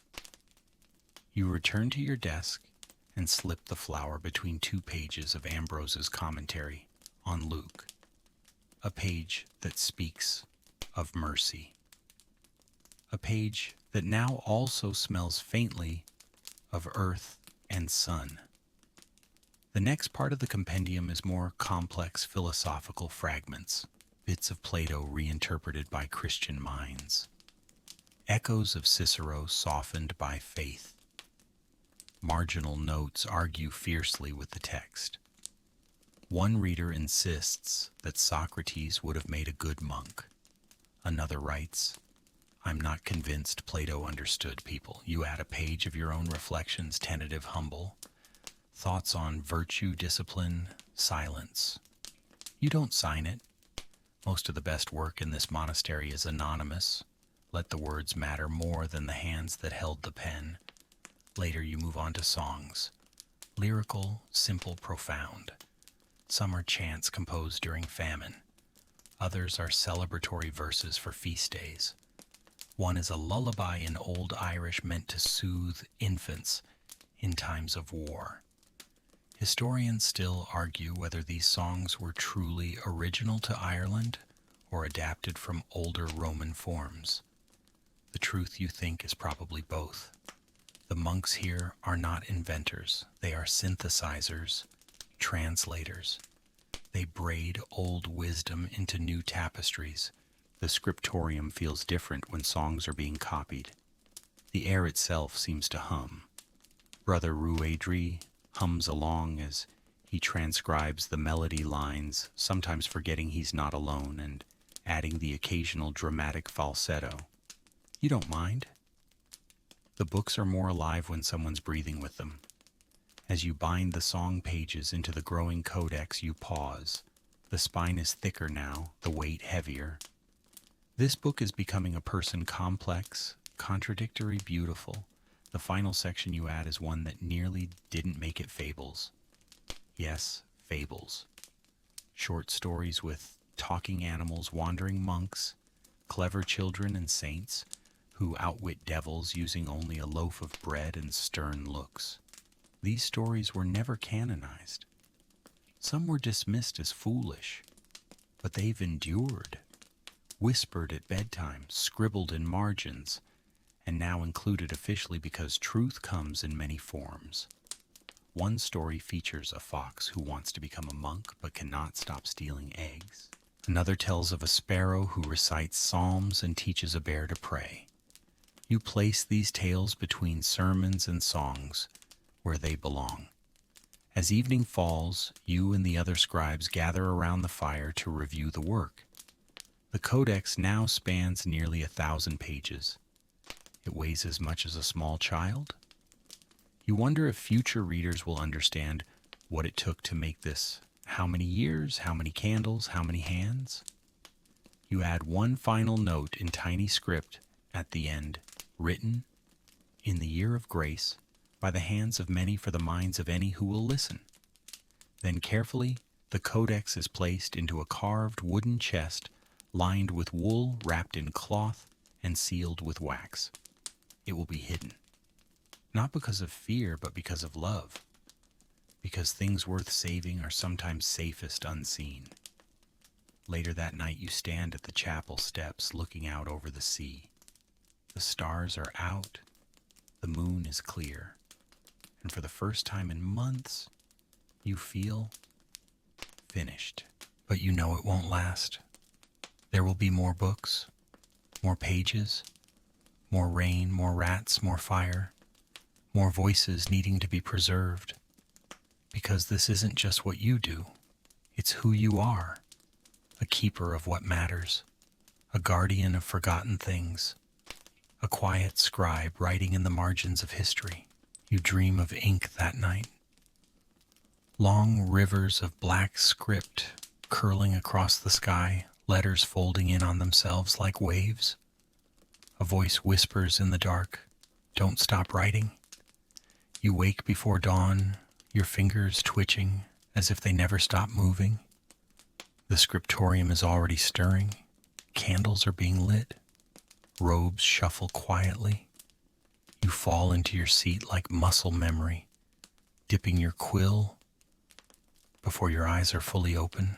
Today's assignment is both daunting and strangely thrilling, a copy of Pliny the Elder's Natural History, an ancient encyclopedia of everything the Romans thought they understood: plants, animals, gemstones, the stars, and occasionally things that never actually existed. You love this book, not because it's always right, it's often hilariously wrong, but because it tried. It tried to describe the entire world. And that kind of ambition feels, well, familiar. You begin with the section on minerals. Pliny claims that emeralds improve vision and that rubbing them on the eyes is restorative. Brother Sheeran snorts when he reads this. No wonder our emeralds are cloudy, he says. Too many blind scholars. The entry on gold includes a caution that it should never be used in food unless prepared by someone very skilled and also lucky. Pliny is endearing in his certainty. Then you hit a section on animals. It's magnificent. He describes panthers that smell like perfume dogs that never tire, and a bird that cries out when someone is about to die. A kind of supernatural livestock. You pause over one passage describing ants the size of foxes which allegedly mine gold in distant deserts. You raise your eyebrows. Brother Radri glances over and says, "True. I saw one last winter." Politely declined its invitation to dinner. You include the passage faithfully copied. After all, this isn't about judgment. It's about preservation. Historians still argue about how much of natural history was believed by the Irish monks. Did they copy it because they trusted it or because they didn't want to lose it, even its errors? The answer seems to lie in the margins. Next to the section on dragons, one monk has written, "Unconfirmed." Beside a line about a sea monster large enough to swallow ships, another note reads, "Let us hope not." You find these additions endlessly charming. They speak of a scholarly curiosity balanced with human honesty. We don't know, but isn't it wonderful to wonder? During a midday break, you walk with Sister Leoba through the new reading room. The windows let in more light than the scriptorium, and the air smells of pine from the polished shelves. She shows you a manuscript she's been compiling, a collection of herbal remedies from various monastic sources. It's stunning. Neat script, careful illustrations, color-coded references. She's included notes on availability, seasonality, and even taste. One entry next to yarrow says simply, "Good for wounds, bad for wine." She confesses she's considering adding a small section on dreams, how certain herbs seem to bring vivid visions, and how different monasteries interpret them. You raise an eyebrow. Dream interpretation, you ask. She shrugs. If we record the medicinal, why not the mystical? And you realize she's right. The boundaries between physical healing and spiritual inquiry were never rigid here. In this monastery, knowledge is a river, not a wall. That afternoon, a group of young novices arrives from a coastal abbey. Their robes are torn, their satchels soaked. They've come seeking shelter after their home was raided. They've brought with them only what they could carry: one gospel, a copy of Jerome's letters, and a damaged book of Irish poetry. The poetry, curiously, is wrapped in waxed cloth and tucked inside a small wooden box, as if it were the most sacred of the three. You sit with them in the evening listening to their stories. One tells of hiding manuscripts in a stone well, the ink drying as the parchment curled. Another describes how a fire nearly took the whole scriptorium, saved only by a sudden downpour. You don't interrupt, you just listen. Then you bring them to the scriptorium. You give them ink quills, a desk, a chair, and permission to begin again. Because that's the heart of this place. Not just preservation, but recovery.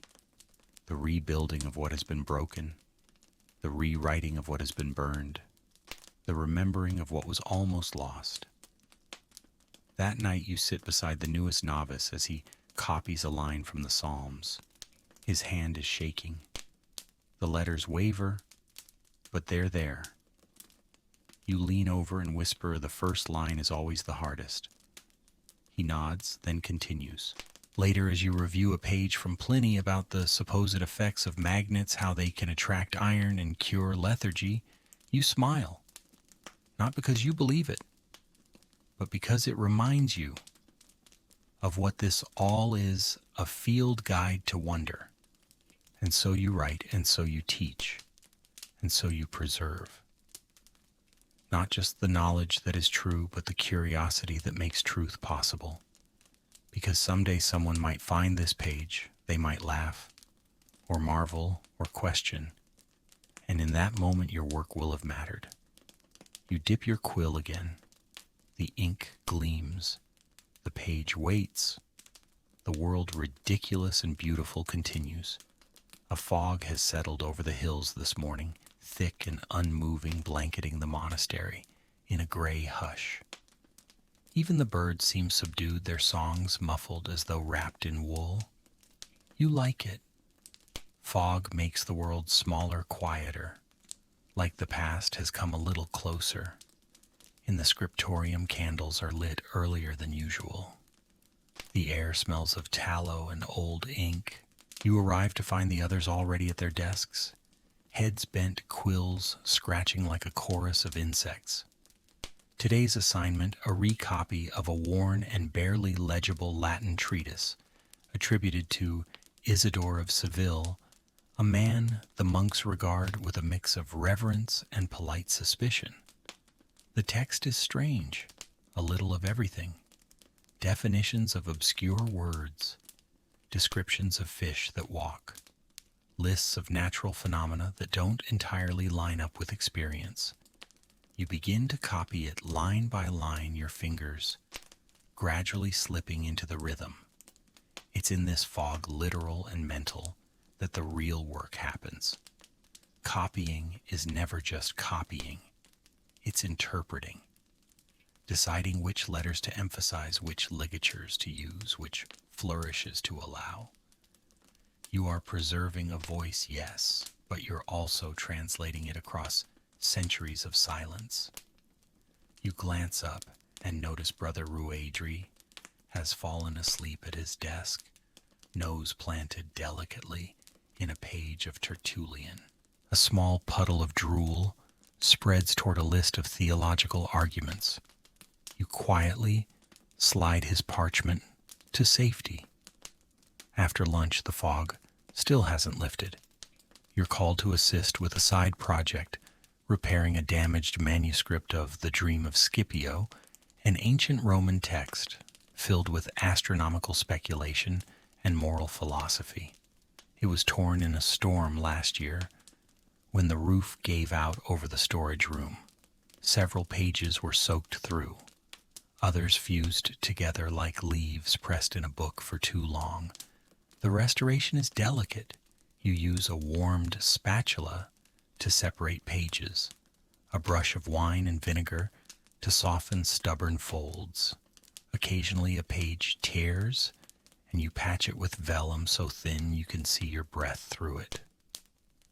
The monks don't panic at damage. They work through it. Slowly, patiently, they make the broken beautiful again. You've come to realize this is their secret. They don't erase imperfection, they mend it. They don't hide damage, they incorporate it into the story. There's a manuscript here, a copy of Ecclesiastes, where a rat once chewed through the word vanitas. Rather than replace the page, the scribe added a note in the margin. Even the rats understand. You think about that a lot. Later in the day, Sister Leoba joins you to review some new materials sent from the East. A traveling scribe left behind a bundle of texts, mostly fragments, many badly damaged. But within the pile, something glimmers, a partial copy of Homer's Iliad in Latin with strange illustrations in the margins. Tiny ships, exaggerated helmets, a horse drawn with what appears to be 4 tails. You both lean over it for hours. Not because it's particularly accurate, but because it exists. Homer here in your hands, half a continent away from where he was born, passed down through fire and sea and negligence and luck. Historians still argue whether this particular version of Homer came directly through classical channels or was retranslated through Byzantine contact. You suspect it doesn't matter. The important thing is that it made it, that it survived the centuries, even if it arrived looking like a drunk dog tried to draw the Trojan War. You prepare a fresh copy, this time carefully, with space, with clarity, with the margin notes included, because someone thought those ships and horses mattered, and that's enough reason to keep them. As the evening comes, the fog remains, but instead of feeling trapped, you feel cocooned. The world outside is uncertain, but inside the scriptorium the lamps are lit. The voices are low, the books are safe. You make your way to the library chamber and browse the shelves like one might walk through a garden. Books whisper as you pass some familiar, others strange. You pull one at random on the motions of the heavenly spheres, a copy of a copy, attributed to someone whose name is now lost. The handwriting is cramped but elegant. You smile when you notice the scribe's tiny signature hidden in the bottom corner. Forgive the errors. I was tired. You carry the book to the window sit and begin to read. The fog outside presses against the glass, but inside, you're among stars. That night before bed, you write a letter to another monastery. You mention the fragment of Homer, the fog, the way the candles looked this morning when they flickered against the ink on vellum. You end it with a quote from The Dream of Scipio. All things come from heaven, and to heaven they return. Our duty is to remember what we've seen. You sign it from a quiet place on the edge of the world, and with that you sleep. The morning arrives in a haze of cold.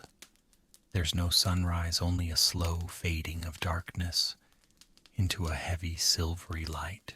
Fog presses in against the stone walls, thick and wet, beating on windows and cloaks alike.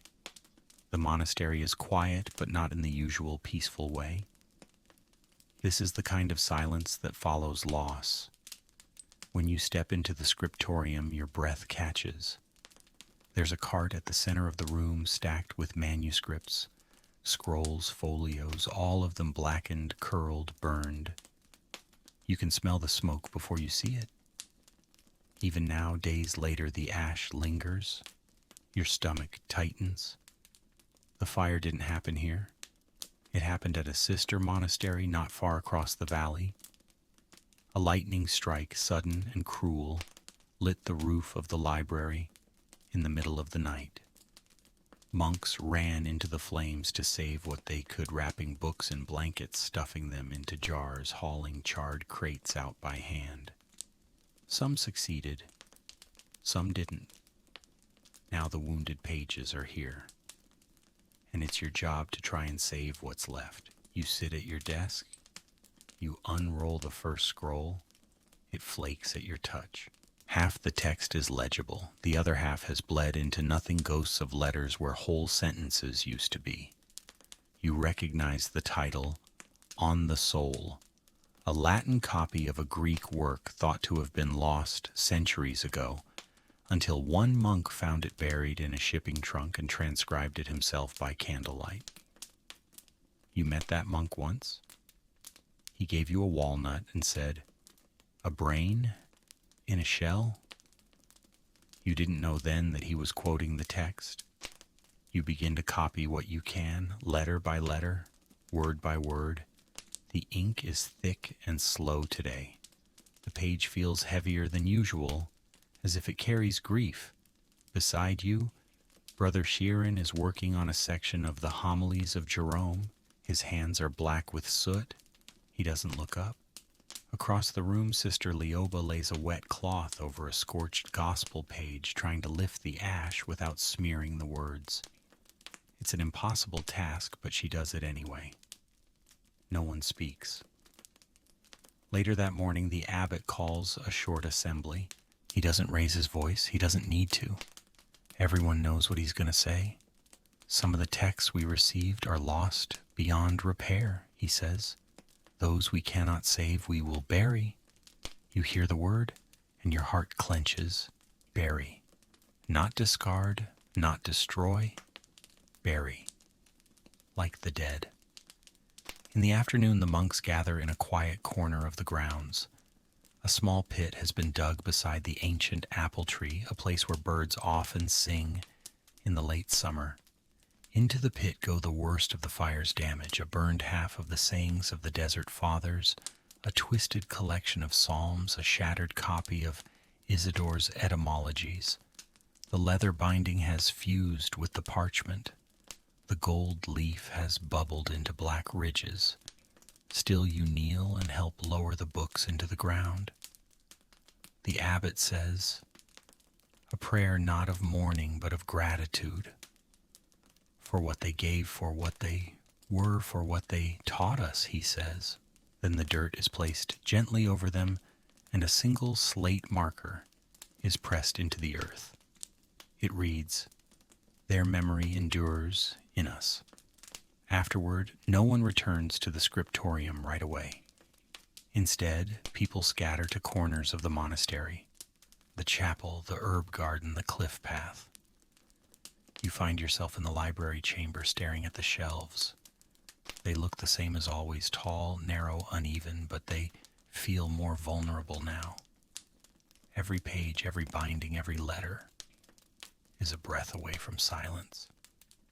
Historians will one day try to quantify the damage. X number of volumes lost, they'll write. Y amount of parchment destroyed.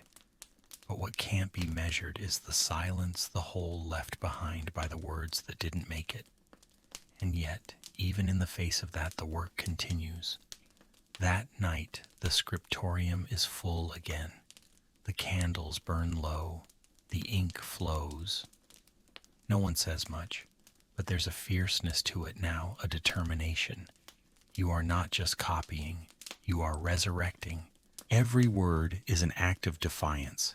Every page is a refusal. You pull out a new folio and begin again.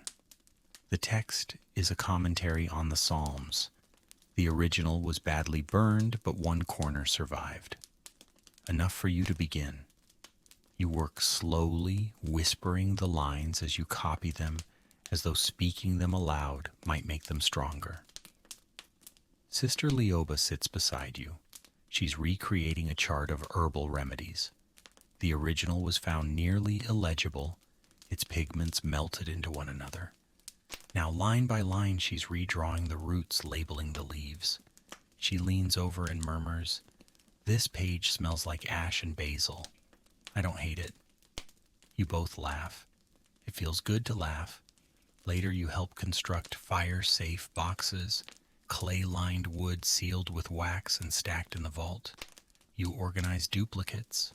You label backups. You fill a jar with small single-page copies, extracts from the Gospels, fragments of philosophy, short prayers meant to be buried and retrieved if necessary. You pray it won't be. Before you sleep, you visit the burial site once more. The moon is bright overhead. You kneel beside the marker and place your hand on the cold slate. You don't say anything. You don't need to. You already said it all earlier in ink. Tomorrow more books will arrive from the ruins. Tomorrow more fragments will be carried in sacks and crates and arms. And you will be ready, because this is what you do. You save the memory of the world, one page at a time, and you will not stop now.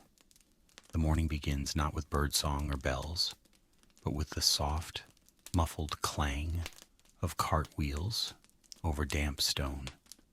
You stand by the monastery gates, arms folded tightly against the cold, as the returning brothers approach.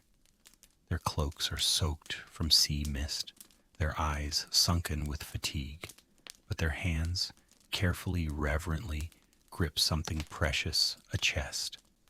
It's not especially large. It's scratched, bound in tarnished iron, the leather straps stiff with salt and time. But the way they hold it, you'd think it contained the bones of saints. In a way it does. You help carry it inside. No one speaks. Inside the scriptorium, the chest is placed on the central table and slowly opened. The air changes.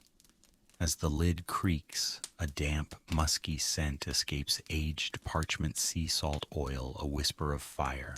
You inhale slowly, inside layer upon layer of wrapped manuscripts, rolled scrolls, fragments of thought and ink saved from the slow rot of obscurity. Each one bears a story, each one a survivor.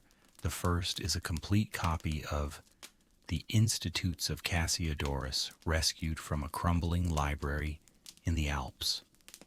The parchment is yellowed but intact. You lift it gently, as if it might dissolve in your hands, and pass it to the abbot. He doesn't speak. He only places a hand over the binding and closes his eyes. Beneath it, something rarer, still a partial but intact manuscript of Plato's Symposium, translated clumsily into Latin, its margins filled with questions, clarifications, and the occasional plea. I do not understand this part, but I believe it to be true. And nestled near the bottom, a Greek manuscript of Herodotus's Phenomena, detailing constellations, winds, and signs of the sky. The diagrams are still visible, drawn in faded ochre and charcoal, the stars arranged in patterns half familiar, half forgotten. You spread the pages on the scriptorium table, and the monks gather like moths to fire. For the rest of the morning, the scriptorium hums like a hive. Monks rotate in and out, each assigned a text to assess, preserve, or prepare for copying. You're given the Cassiodorus. Sister Leoba takes Plato. Brother Conchobar grabs Aratus and immediately begins tracing constellations in the air with his ink-stained finger, muttering, "That's not Orion. That's a goat in a hat." You sit down, open the manuscript, and begin. Cassiodorus writes not with fire, but with care. He speaks of education, of the noble task of transmission, of training the mind through repetition and grace. Let the soul be sculpted by study, he writes, so that it may remember the heavens. You copy, slowly, deliberately. Your fingers ache, but your mind sharpens. Midway through the page, your eyes catch a note in the margin, written in a shaky Latin hand, carried through 4 provinces. Saved from fire, copied by moonlight. You pause. You add your own beneath it, copied beside the western sea, protected from wind, offered to the future. That afternoon the noble visitors arrive. 2 riders, one, a tall man in chainmail, the other a woman in fur-lined robes with silver in her hair, and a presence like weathered stone. They bring no weapons, only scrolls. Gifts, they say, for the keepers of the books. And they request one in return. The man seeks a treatise on Roman farming. His lands have turned unpredictable, and he hopes the ancients knew something his stewards do not. The woman, she asks for the stars. You lead her to the Aratus manuscript. She studies it without a word for almost an hour, fingers resting lightly on the ink. Then quietly, "We've been reading the heavens wrong for 20 years. Later, over a modest supper, she speaks of new schools opening in Francia, in Burgundy, in the Rhineland, that Charlemagne has commissioned copies of every known text on governance, agriculture, and ethics. Your work," she says, "has become our foundation." Historians would later call this movement the Carolingian Renaissance, a rebirth of classical thought across a fractured Europe. But here in the moment it feels smaller, more personal, less like a renaissance, and more like a reply and answer sent through time by 100,000 careful hands. That night, you teach a class of novices how to handle old parchment, how to scrape it gently with pumice, how to test ink on scrap vellum before committing to the page. One boy asks how long a book lasts. You tell him the truth. It lasts as long as someone cares. He nods and returns to work. You stay late. The scriptorium empties. The fire dies down. The only sound is the soft whisper of quill on parchment. You're finishing a section on memory from Cassiodorus. He writes, "The mind forgets what it does not write." You read it again, and you keep writing. Outside the wind has picked up. The fog is coming back, but inside the candles are still lit.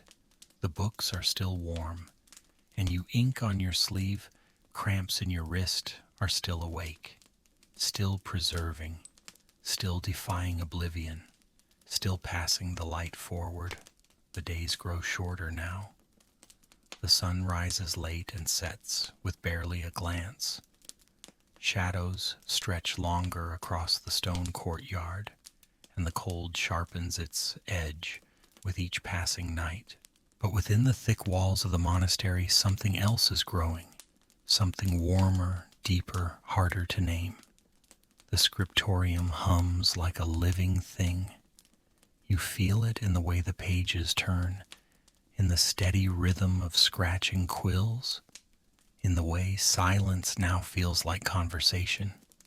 This morning you begin a new project, a mirror copy of the codex you finished months ago now, destined for a distant abbey along the Rhine. The messenger who arrived for it yesterday rode for 12 days through mud and sleet, with little more than a wool cloak and a wax-sealed letter. We request a soul to anchor our learning. You smiled when you read it, because that's what this is, isn't it, soul work? You and Sister Leoba take the work in shifts. She copies by day, you by night. Her script is cleaner, yours is more fluid. Together the pages begin to breathe, and the scriptorium breathes with you. Meanwhile, the novices are advancing. They now argue over grammar. One of them has begun composing poetry in the margins of his practice folios. Another insists on trying to copy everything in Greek, even when he doesn't understand it. You pretend to disapprove. Secretly, you're proud. After lunch, the abbot reads aloud from a newly arrived letter. It's from a monastery in Spain. They've received your translation of The Life of Saint Martin. They've begun copying it into their own tongue. In the margins, they've added local notes. In our region, the heron, not the raven, is the bird of prophecy. You smile. The book has traveled farther than you ever have, and it has made friends along the way. Historians will one day map this network, drawing lines between monastic centers, measuring how knowledge moved like wind across mountains and seas. But what they won't be able to measure, what can never be truly captured, is the human heartbeat behind every letter. In the evening, the scriptorium fills with candlelight and the scent of warm ink. You gather around with the others to mark a milestone, the completion of a full set of scriptures in 3 scripts: Irish majuscule, Roman uncial, and the emerging Carolingian minuscule, 3 languages of shape. 3 traditions braided together in faith and persistence. Brother Ruadri, ever the dramatist, stands and declares, "We are no longer scribes. We are cartographers of the eternal." Everyone groans, but he's not entirely wrong. After the meal, Sister Leoba presents something unexpected, a small, slim codex stitched by her own hand. It contains prayers, poems, and proverbs collected during her time in the scriptorium. On the inside cover, she's written, "Not everything we copy comes from the past." You ask to read it. She hands it to you without hesitation. Her Latin is graceful. Her script, firm. One line catches your breath. Some of us are called not to remember, but to make something worth remembering. You stay up late copying one of her verses into your own notebook. That night, while everyone sleeps, you return to your desk. Outside, a storm gathers, but you are calm. You open a fresh sheet of vellum. You dip your quill. You write, "We built a house of memory with ink and light." And then another line, and another. Not to copy, to say something new. Because now the monastery isn't just preserving knowledge, it's producing it. You don't know who will read this someday. A monk, a scholar, a child, a stranger, in a century you cannot imagine. But you write as if they're already listening, as if they've been waiting, and then in the smallest hand you can manage, you add a note at the bottom. This book was written in the far west, under clouds and candlelight, where the words kept breathing, even when the world forgot how to. You seal the page. You close your eyes. The storm rages outside. The candles flicker. But the words endure. Now, as the pages close and the candles grow dim, take a moment to settle. Let the light from the scriptorium fade gently behind your eyelids. Let the echo of those ancient quills slow your thoughts like waves, softening on a quiet shore. Picture that final desk lonely flickering with candlelight, the quill resting in a dish of drying ink, the parchment cooling. Outside, the storm has passed. The sea is breathing again. And the books are safe, sheltered, sealed, and sleeping in the arms of stone walls that have held memory longer than any living soul. You're still there in that quiet place, wrapped in a cloak, your breath fogging the glass of a narrow window, watching the stars reappear after the clouds break. No noise, no rush, just the hush of a world that has finally learned to listen. You've traveled far tonight, not through miles, but through centuries, through fire ink, silence, and song, through the fragile hands that built the bridges you walk now. Their names may be lost, but their work, their care is not, and neither are you. So rest now. You're safe.